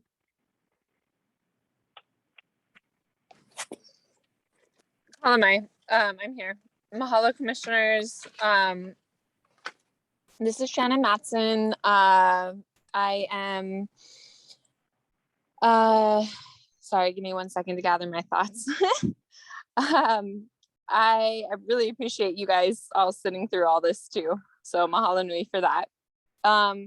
Full disclosure, I did run for State House in 2020 in District 3, but I am here today as an advocate on behalf of my community and speaking for myself and not any of the other boards and committees I am a representative for. I was born and raised in Kona.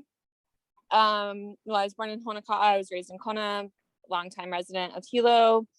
I currently am living in Ola'a, Mountain View, Upper Puna, And I say all that just to let you know that I'm very familiar with the Big Island. And as our former mayor, Harry Kim, used to say, the thing about the Big Island is that it is a big island. So having lived on most of it for my entire life, I have a unique insight into the lines being drawn here. I have numerous concerns. And as I gave testimony at the beginning of this process, I really did not want to see subdivisions split. I think it's really crucial for us to continue to get the representation for our community that we deserve, is to not separate the large subdivisions. And I think that there are numerous ways around that. So I'm not trying to tell you guys exactly how to draw the lines. I don't feel like that is my kuleana, but I do feel like it is necessary to restate my original testimony, and that when you are engaging with the public, you will get that same feedback over and over again, that we do not want to see our subdivisions divided. It fractionates us and it continues to disenfranchise us and make it hard for us to get that representation that we deserve. And then I also wanted to bring up the point, as a Big Island resident, I am super concerned that we're going to have a repeat of 2010 regarding the extraction discrepancies. Sorry, there's some background noise here. As Bart Dame testified, and if his understanding is correct, we have a huge reason to hold everything, not conduct a vote today, and get proper extraction. 32,000 additional non-permanent residents is not insignificant. I'm sorry, I hope you can hear me over this background noise. But that large number, it's not insignificant. And I didn't hear the commissioners respond or acknowledge that that fact was brought up. I believe Becky Gardner reiterated that fact. If that extraction did not happen properly in the first place, I think we need to address that. I think that we cannot continue with this process, and we're going to cost taxpayer dollars and time and go back to the Supreme Court all over again. So I'm wondering if any of the commissioners here right now, maybe you, Chair, can please address Bart's point regarding undercounting and what might be done moving forward. Mahalo nui for all of your time and bearing with me with the background noise. Thank you. Thank you. Any questions for Shannon? I'll address that real quickly. It has been addressed. Just because you say it over and over again doesn't make it true. This situation with the extraction was done exactly the same way it was done 10 years ago after the Supreme Court hearing. So if people don't like it, I got it. But there was no new process. There was no cherry picking. We got the data from the data sources the same way that we got it 10 years ago. So nothing has changed. And a point that, being a fellow Big Island resident, nobody addresses is there's a real focus on the military and singling out the military, but nobody's talking about what about non-residents in Kona that own second homes that were here during the census? What about the 800 non-resident students in UH Hilo, which are not part of the count? There's a lot of other ways if you want to drill down and cherry pick non-residents. It's a slippery slope, and we have to make an informed, consistent decision, and that's what we've done. So it's been addressed many times, and here's one more time. Robin? Hey, Mark, I don't know. I'm so sorry, Dylan. But I have shared some recent information with Mark that maybe has not been shared with the commission yet. So although everything you just said is correct, we do have some new information that we're waiting on the finished results, and then Mark's gonna share and see if there's actually a significant difference. So Mark, I'm sorry if you wanna take over that now that it's in the record. We are still looking at it only because new information has been brought to the table. So I'm gonna turn that over to the chair to reiterate what the plan will be for that. Yeah, and then it wasn't, in my mind, it wasn't ripe to be brought because it's not complete, right? So as Robin had mentioned earlier, she had some connections at Paycom that she was going to ask for an alternate run. And they sent her information which completely left out all dependents. So it's not complete. It's impossible to compare how that looks, but it is not 30,000 over. It's like 30,000 under the extraction. And it's unclear about how the dependents would affect that. So there's just no way to draw any conclusions from it at all. but it's coming from the exact same database. It's two departments of the same military pulling the names and zip codes and addresses of the same people from the same database. So, if we get completely different, disparate numbers, we'll address it. But right now, it's actually tracking correctly, right? Like they left out the dependents, and it's 30,000 less.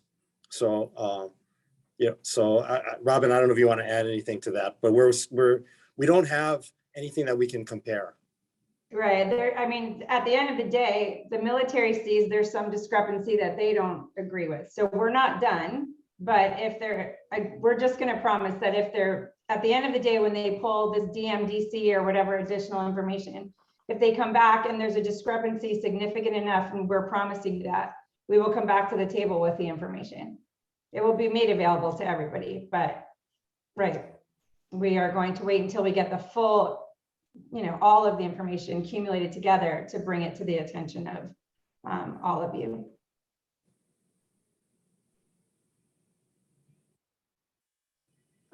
Any other questions or comments?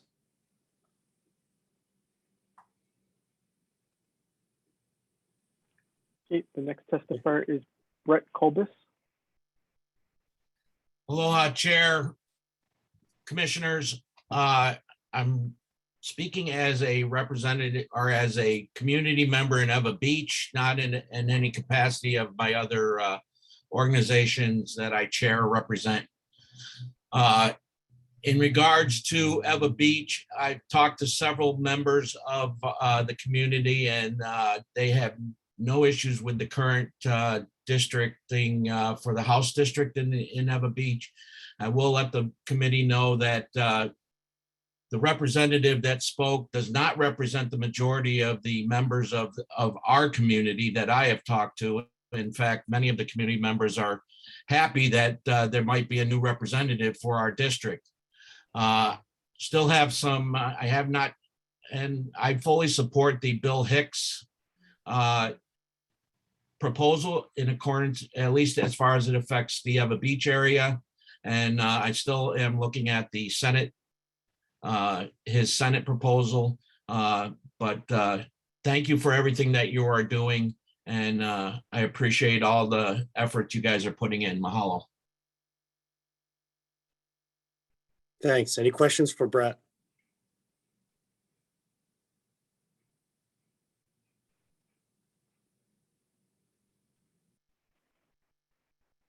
Okay, next testifier is Ian Ross.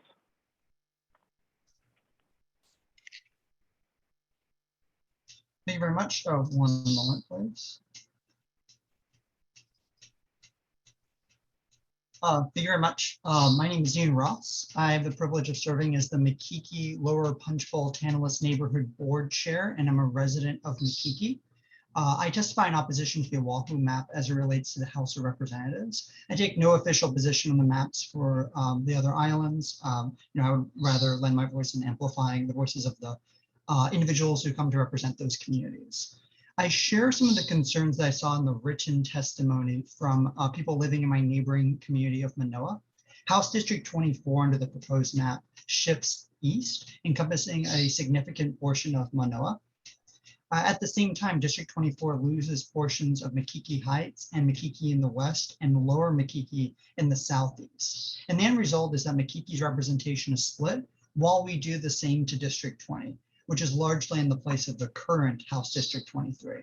Looking at the population changes, there are certainly needs to be some changes, certainly. We're looking at the neighboring communities have lost sometimes 10% of the population. So as we're hearing from Matt Frelberg, a fellow neighborhood board chair, my heart goes out to the people who are doing the difficult work of drawing these lines. I'm not here just to criticize. I want to recognize it's very difficult. I don't envy these difficulties, but I do believe that the proposed House districts 20, 21, 23, 24, and 25 could be reconfigured and do deserve another look. Because of the shifts I was mentioning as House District 24 shifts into another community while losing parts of its own, those populations look to be relatively similar in terms of the pluses and minuses, the debits and credits.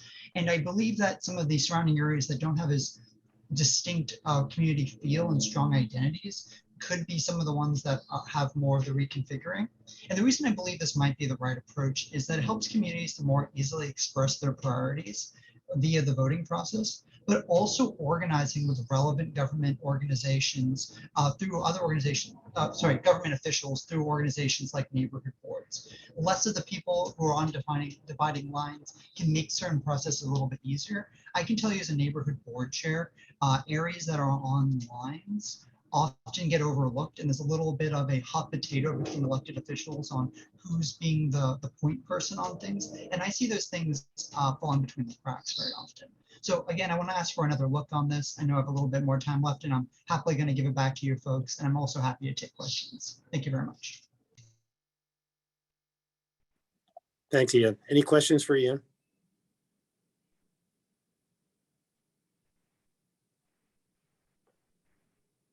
The next testifier is Kapua Maderos.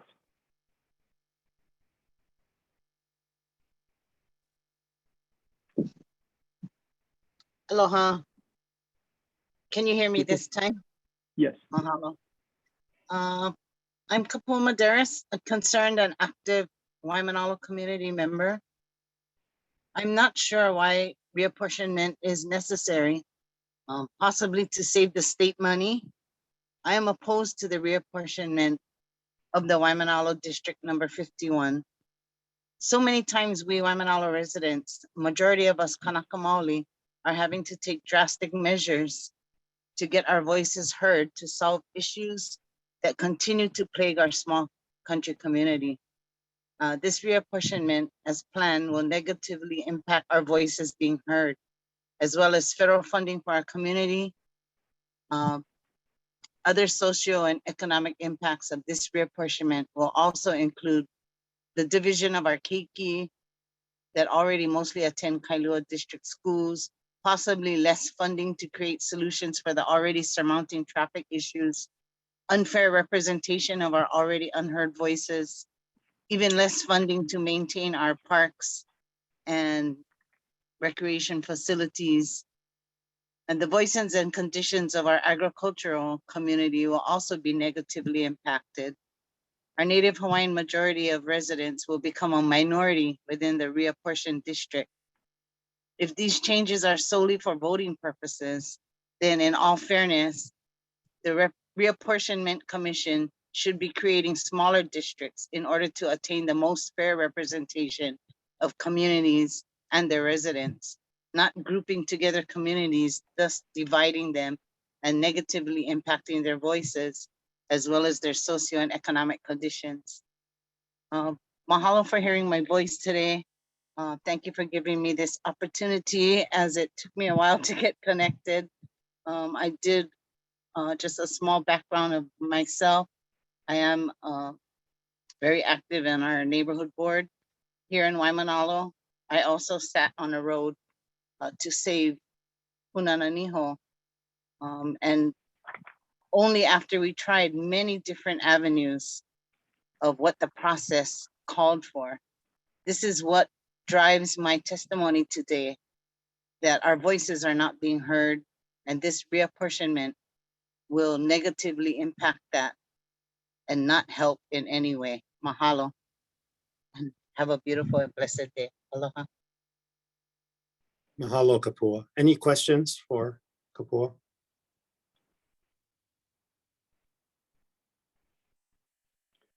The next testifier is P. Max.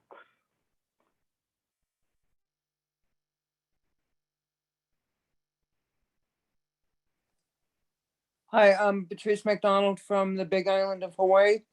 I lost my notes here. I was waiting so long, but I apologize.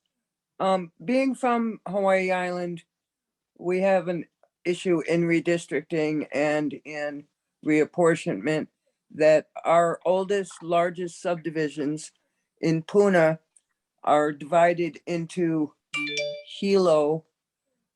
Our House representative is a Hilo representative that we've actually never seen or talked to. And for 20 years, our subdivision has been divided into different districts. And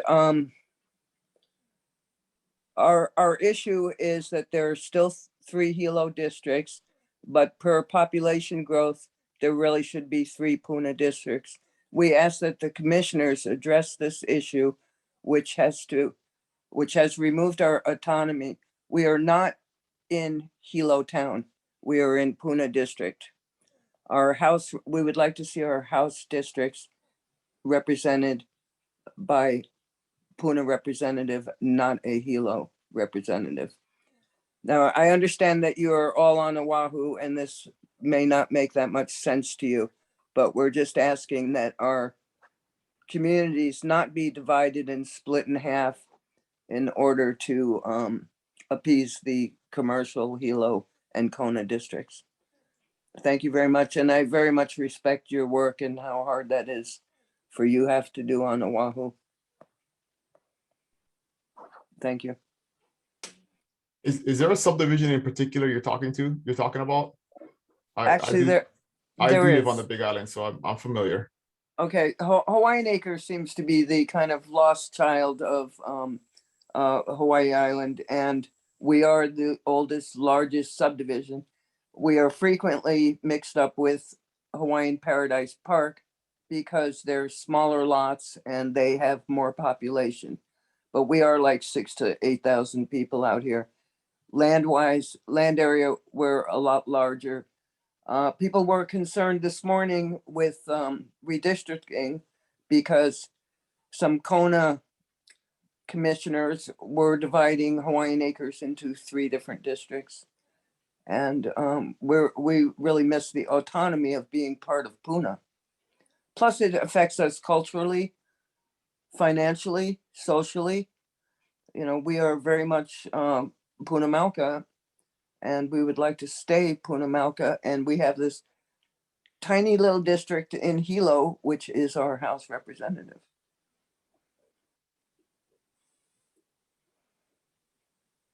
I can address that just briefly. I know we need to move on and we're over here, but if you start from Lower Puna and you move your way out, and you have to start from Lower Puna because there's a volcano, you have to stop when the population is at the limit of the deviation. And so I can tell you this was something we looked at, and I advocated to keep as much of Hawaiian Acres and Fern Acres in those areas together, but we just weren't able to based on the population limitations. So it's something that we were very conscious of, and we had a specific discussion on during the proposed maps.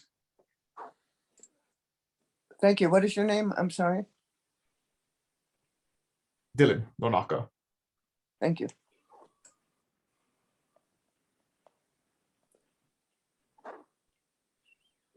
That's all. Mr. Secretary, I think we can go on. The next testifier is Robert Fox.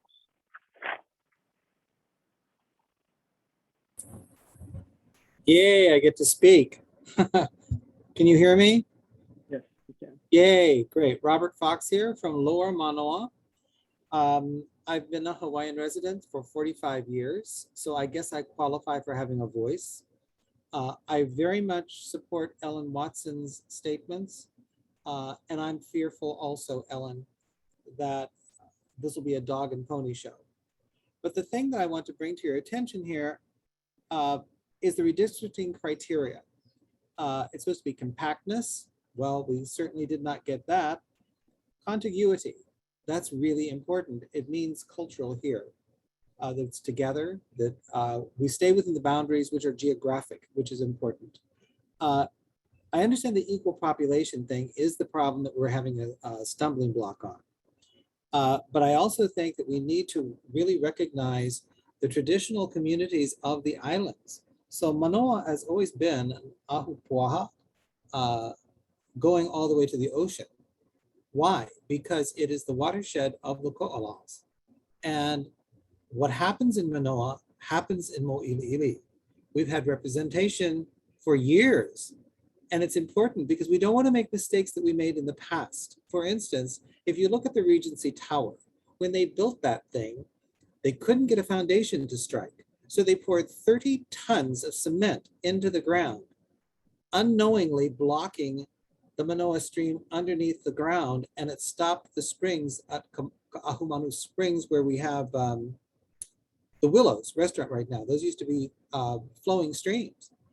What we do has an impact, and our representation is so important to us because we know our land.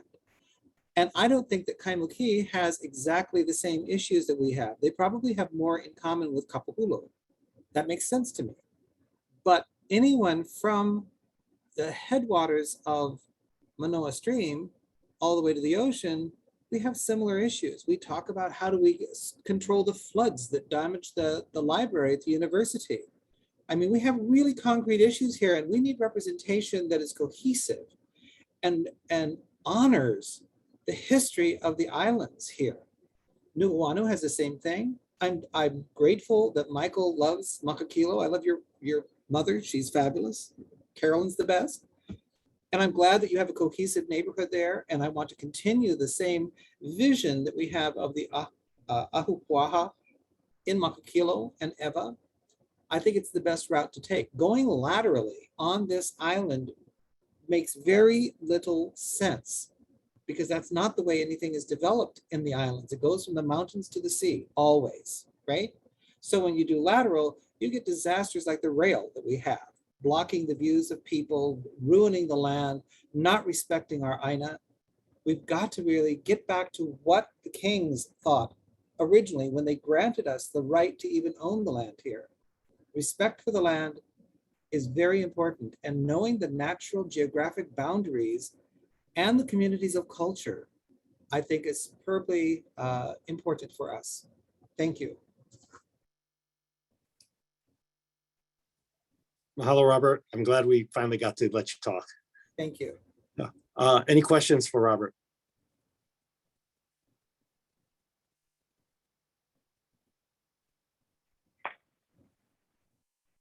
Okay. Scott, anybody else? Chair, there are no further testifiers. Okay, thank you to the public for showing up with your passion and for your ideas. It's critically important.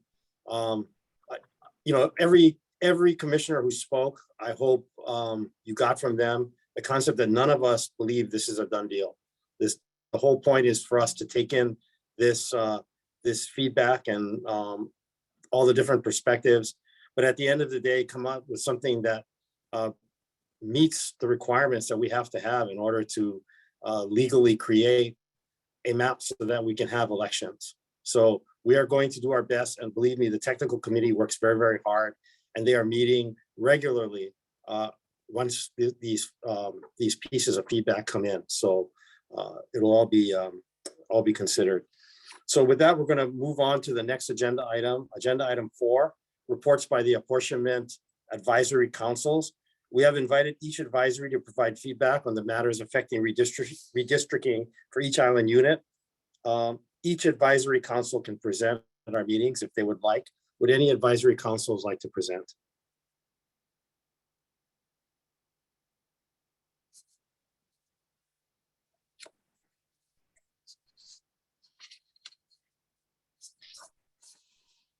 Okay, hearing none.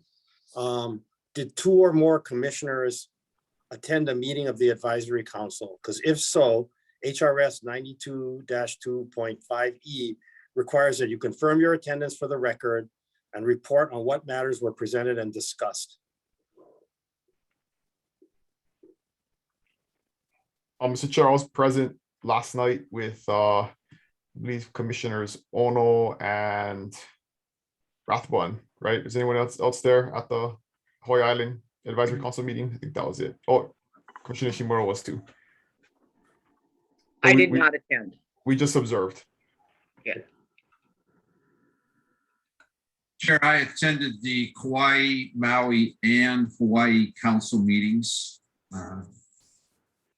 And they all 3 were discussed the plan that we have currently up now. And I know that Kauai and Maui voted to endorse our plan and support our work. Dylan, did Hawaii No, they didn't make an official endorsement. They did give positive feedback and provided a couple of comments that, we'll definitely take into consideration on the map. Mr. Chair, I was at the Maui and the Big Island one, and but Kevin, they on the Maui one, they made a motion to approve or to support the plan, but then decided, remember, that they were going to just kind of hold up on it. But they understand the process. Mr. Chair? Yes. So I was also at the Maui Advisory. Oh, that's right. Council meeting along with Diane and Kevin. And yes, Diane's reference to the meeting, the lack of action concerning the.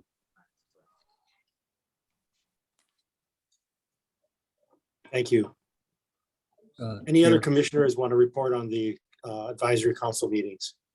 Chair, I Yes. was at the Kauai and Big Island meetings.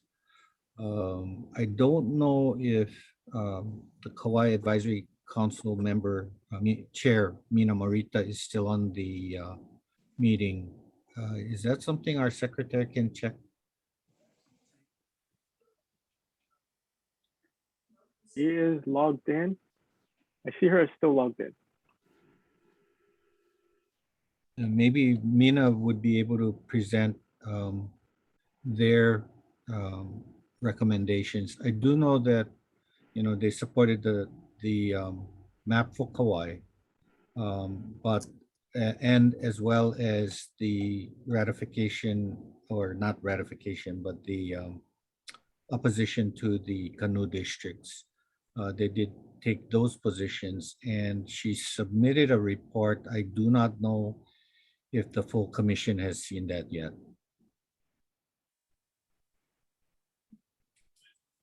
Yeah, can I just ask protocol? I mean, there's advisory committees and then there's chairs for the advisory, right, on each island. And then there's an advisor on the commission. One of the commissioners is advising that island. Should we not have the chair of the committee be the one to present the facts, only because we're kind of hearing hearsay testimony when I prefer to see it in writing and absolute, concrete evidence that Maui supports the maps, right? We should have that in writing somewhere. So I'm not sure what the protocol is for all of that, but I personally, no offense, you guys, would prefer to hear it from the chair or the advisor to that island from the commission, so that we have concrete stuff in writing and not just talking out loud. Sorry. Yeah, my understanding is that they do submit reports and they are invited to come here. I guess none of them are here, the actual chairs of the advisory council, except Mina Morita, but she may have stepped away. Mr. Chair, I'm sorry, I just had a hard time unmuting myself. Oh, And well, then I welcome, couldn't- Mina. Thank you for jumping Thank you, in. and I'm sorry, I couldn't find my hand raised thing. So yes, I'm really sorry. I submitted a report late. As a matter of fact, was just about an hour ago that I submitted the Kauai report. If you like, I can summarize quickly. We did meet last week, Thursday, on October 21st, and we did take two formal actions. One action was to support the technical group's proposal for Kauai County to go forward for public hearings. And the second action that we took was to support the commission's decision not to consider canoe districts, but to reapportion in basic island units. So that's pretty much it. Mahalo. Thank you for that report. Commissioners, any questions for Mina?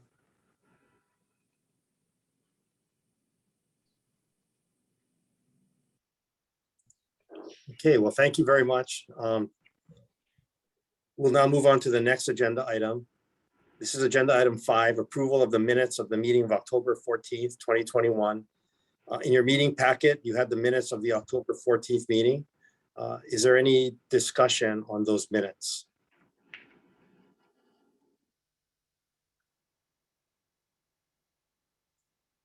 If there's no further discussion, is there a motion? I make a motion to approve the minutes as they stand. Is there a second? I'll second it. Okay, we have, Mr.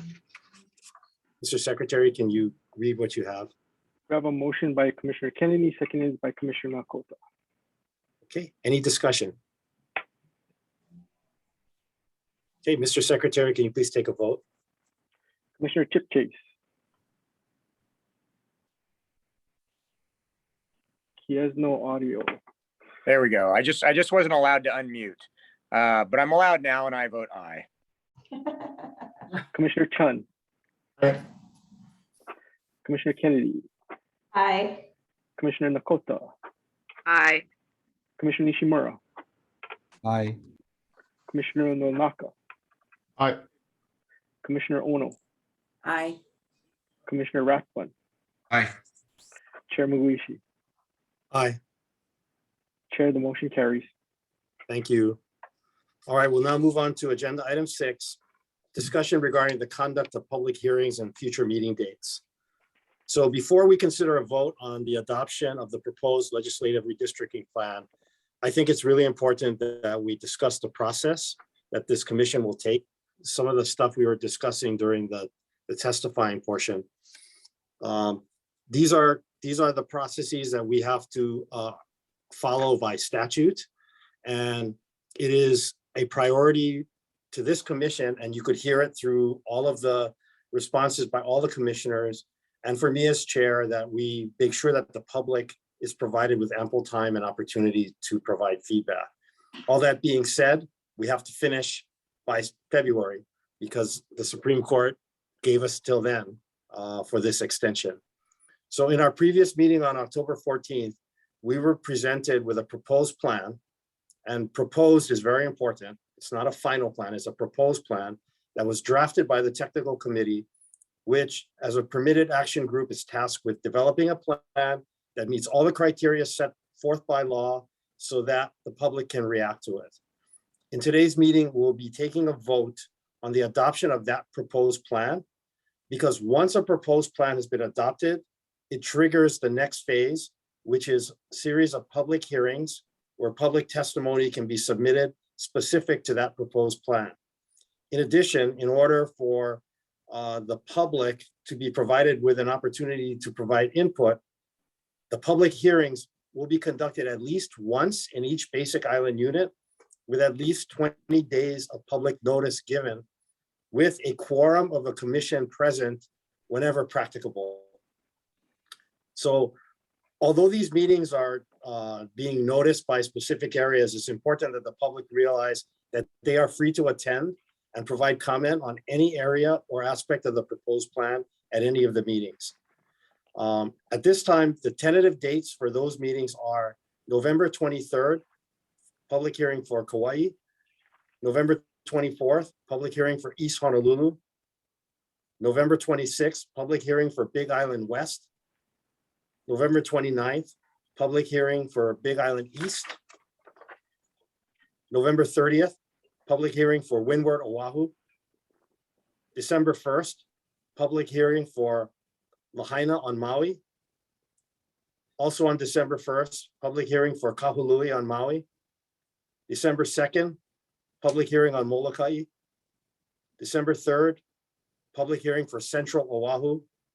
December 4th, public hearing for Leeward Oahu. And December 6th, public hearing for Lanai. And assuming that we are able to adopt a proposed plan today, the public hearing process will be completed, as you can see, by sometime around the first or second week of December. All the way through the public process and the public hearings, the staff and the technical committee will be meeting on a regular basis following these public hearings to consider revisions to the plan in response to the feedback to the public. This is important because you can't practically make adjustments if you take all this information and dump it all on them at once at the end. So it will be an ongoing process as the hearings are going on. So as an example, as we have talked about before, right after this meeting, the technical committee is meeting to consider input that's been given at this particular meeting from the public. This cadence of meetings will take place regularly following each public hearing. Once the whole public hearing process is completed, the technical committee will then meet to consider all the testimony in aggregate. So now we've heard everything. We've been making adjustments along the way. Let's just take all the information in aggregate and let's consider a proposed final plan. And per HRS section 92-2.5, the technical committee will present its final plan to the commission, where the entire commission can discuss and consider that plan before it's brought at a separate meeting to adopt. So at a subsequent meeting to that proposal, a vote of the adoption of the final plan can take place. So right now, these two meetings are tentatively scheduled for December 22nd for the first meeting and January 3rd, 2022 for the second meeting. So as you can tell, this is a detailed process that will require significant and continuous work by the commission, by the staff, and especially by the technical committee. So for technical committee members, again, thank you very much. I just want to make sure that you know that you're appreciated for all the work that you're doing. And another thing, before we entertain any questions or any further discussion, I know that there were questions asked of David regarding the staggered Senate terms. And since that's come up several times, I think we'll ask David, I asked David to prepare a short presentation about the staggering of the Senate terms.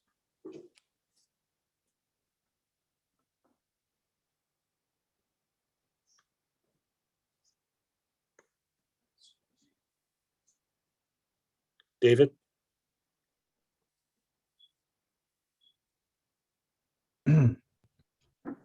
Yes, Chair. You know, basically, the staggered terms amounts to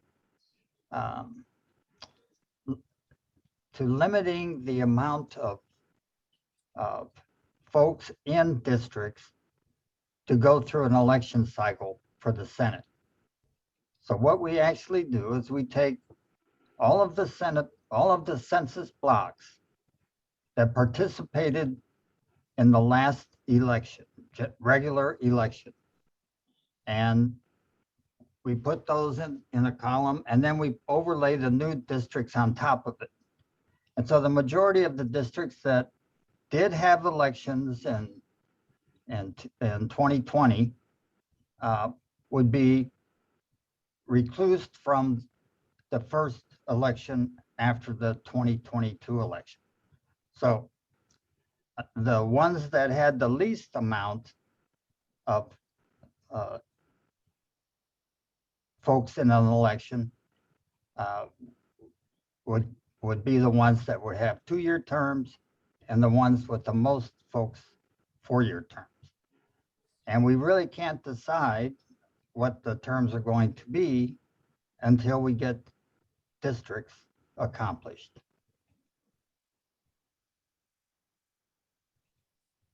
Are there any questions? And so commissioners, any questions for David on that or on the process that we're about to undertake for the next couple of months?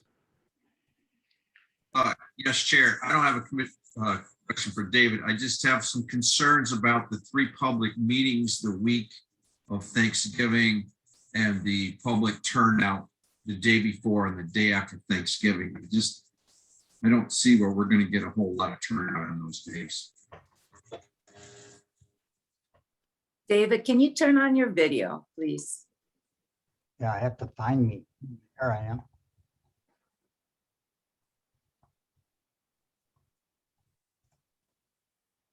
Yes. Thanks. Because the public hearings are virtual, what time do you anticipate them taking place and how long do they last generally? Well, I mean, I'm shooting for 2 o'clock in the afternoon. And except for when we have the 2 meetings on Maui, we're going to do one at 12 o'clock and the other at 2 o'clock. The meetings last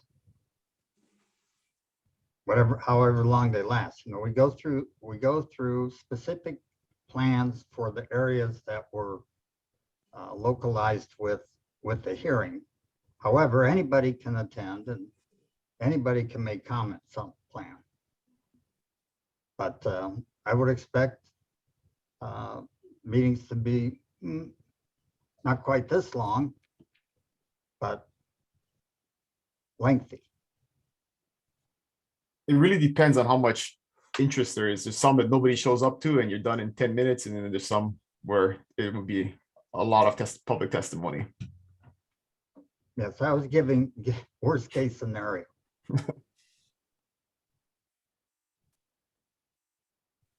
Yeah, I will just say in reference to that question about the 2 days of the Thanksgiving week, the 23rd and 24th, I guess. We do have enough commissioners attending. I don't know about, I would say if the meetings were in person, I would worry about attendance, but I'm thinking that with it being virtual, that it's less of a burden, but that's certainly up for discussion. We can move meetings, not a lot of them, but we can move a couple for sure. Typically, Well, what I suggest, Mr. Chair, I suggest we move the meeting on the 24th because that's East Honolulu. And that's the day before Thanksgiving. A lot of people have plans and, are getting ready for the holiday and all of that. And I think we should really afford, ample time and ability for the public to participate. And so, I can see moving, say, Molokai and Lanai, maybe moving them on the same day and then having East Honolulu taking one of those days.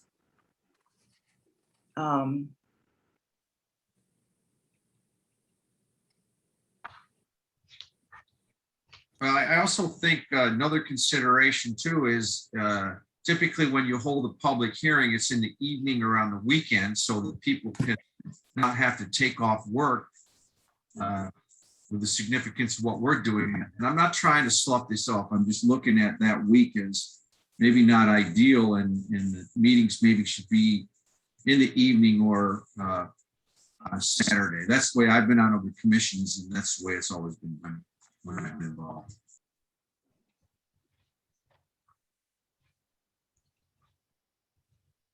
One of the Commissioner Rathler, one of the meetings is on a Saturday. We could certainly look at, I think there's wisdom in what Commissioner Ono said about moving the East Honolulu one for sure off of that day before Thanksgiving Day. So David, can you work on revising that schedule so East Honolulu is not on the day before Thanksgiving? Yes. And we'll publish a revised schedule. And then you can reconsider the time. Yeah, do we want to completely ignore the 24th and just add an extra day at the end? Would that be better? We can definitely do that.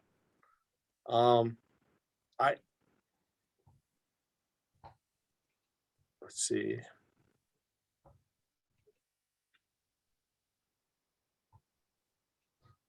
Chair, for what it's worth, the Kauai public hearing can be rescheduled anytime. Based on attendance, I think we'll have a limited attendance. So, we can be flexible. Thank you.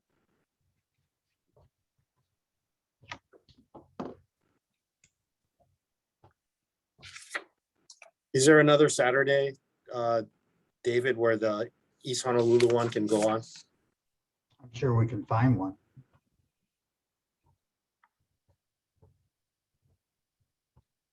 So maybe we can look at that. Yeah. So we'll task David and his staff to revise the schedule to accommodate a situation where we can maximize public participation. So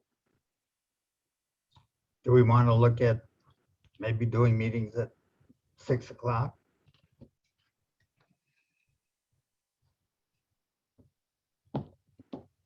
Or even 5 o'clock, to get a little earlier start. But I think when people, are getting off work at least.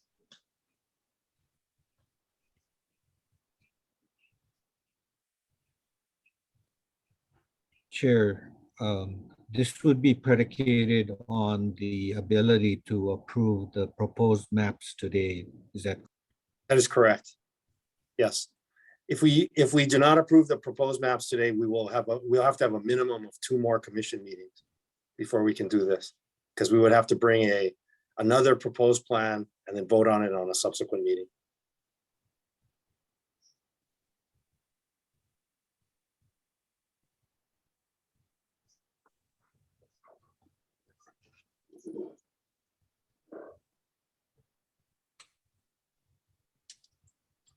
Okay, so David, your staff will work on this. You'll try and find a sweet spot for the time.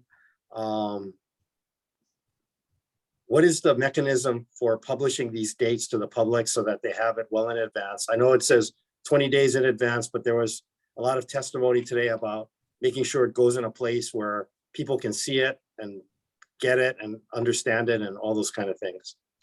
Well, we actually have to publish in the newspapers for each neighbor island the notice of the hearing. And there's also a press conference that has to be done in which the hearings are announced. So the 20 days could start at a different day rather than, we would have to have it posted actually by the 3rd. We would have to have the plans in the libraries and ready to go for folks to view 20 days out. So if we didn't do the 23rd and we didn't do the 24th, then our notice would be the 5th or the 6th of November. Okay. And that's if we skip Thanksgiving week, at least the days before, yeah.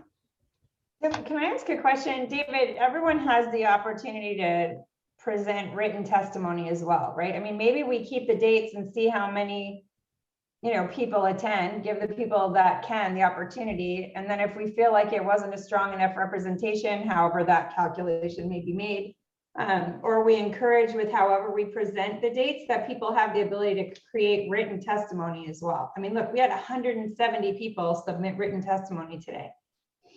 So they can still do that, right, on these meetings the week of Thanksgiving? Well, the public hearings are a little bit less rigorous in what has to be done. Basically, the script for that is the chair of the meeting opens the meeting, and then basically it's public testimony from that point on. Because there's no minutes to review, right? Yeah, and Robin, the challenge with what you're suggesting is if we have to modify the schedule or add a date or do anything else, you have to give 20 days notice. It'll take us into January. We won't have time. Yeah, okay, that makes sense. I'm going to make one comment. Time thing, 5 o'clock is too early, Diane, get it? But anybody coming from town going west, that they will be stuck in traffic. I even think 6 might be a little bit too early. I'm thinking more like 6:30. And maybe they stay at their office and do it.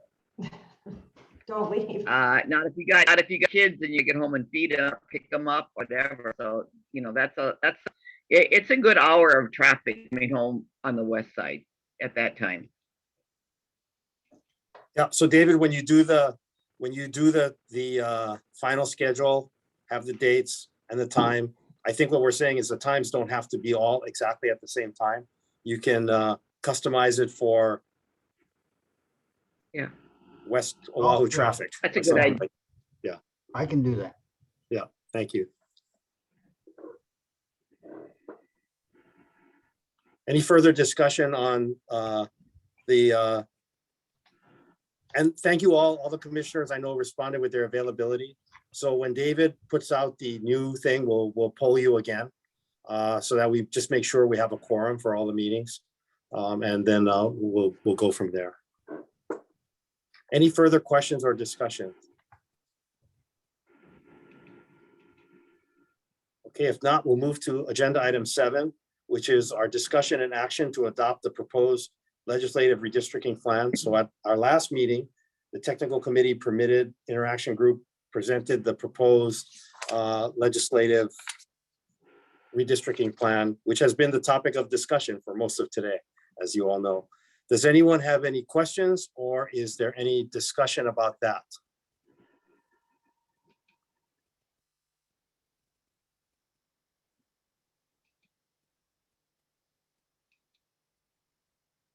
Okay, if there is no further discussion, is there a motion? I make a motion to adopt. Second. All right, who was the second? Dylan. Me. So I have a motion by Commissioner Kota and a second by Commissioner Mock. Okay, any further discussion? Chair, this is Cal. I'll add my thoughts since I'll be the first asked to vote on it. In respect to or with consideration to the timeline that we have and the process that we have, I believe that it's appropriate to vote in favor of this plan. I appreciate the testimony that we've received, and I appreciate that it's been specific to districts that have been identified, which makes this easier for us to look at those concerns and evaluate whether revisions are appropriate. And that process will continue. My vote in favor of the plan today does not signify an intent to ignore those concerns. They may not be appropriately addressed or addressable, but they will all be considered as this process goes forward. Thank you, Chair. Thank you, Commissioner. Any other commissioner want to weigh in any way? I just echo what Cal said. I wish we could vote with reservation, but everybody should understand completely based on Mark. Thank you, Chair. Your explanation, and Cal, right on him. Good. Let's vote. Yeah, I'll just clarify that this a vote right for this plan is not an endorsement or approval of the plan. We are simply proposing it officially so we can go to public hearing and start that process. So just for the public to understand, we are not rubber stamping anything or approving a plan, or simply proposing it officially for public testimony and hearings. Absolutely. And I think every one of us has at one time or another during this meeting today expressed that same sentiment, that we all have certain aspects of this plan that we think we need to take another look at, and we will.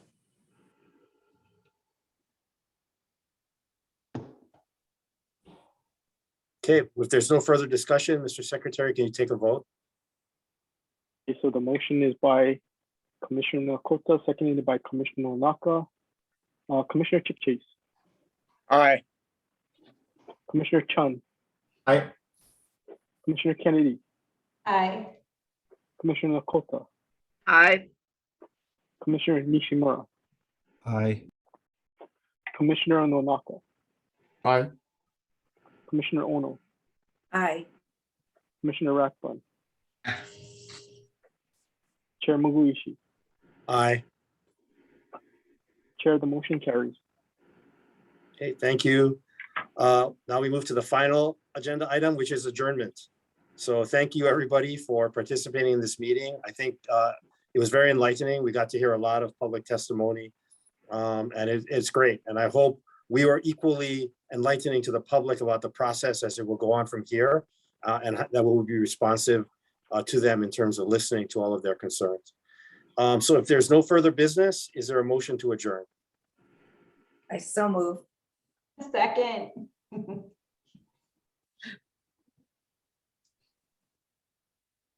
Okay, Mr. Secretary. So the motion to adjourn is by Commissioner Ono, seconded by Commissioner Kennedy. Yep, if there's no further discussion, we can move to a vote. Okay, Commissioner Chip Chase, Aye. Commissioner Chan, Aye. Commissioner Kennedy, Aye. Commissioner Nakota, Aye. Commissioner Ichimura, Aye. Commissioner Naka, Aye. Commissioner Ono, Aye. Commissioner Rathbun, Aye. Chair Muguishi. Aye. Mahalo, everyone. Carries. Mhm.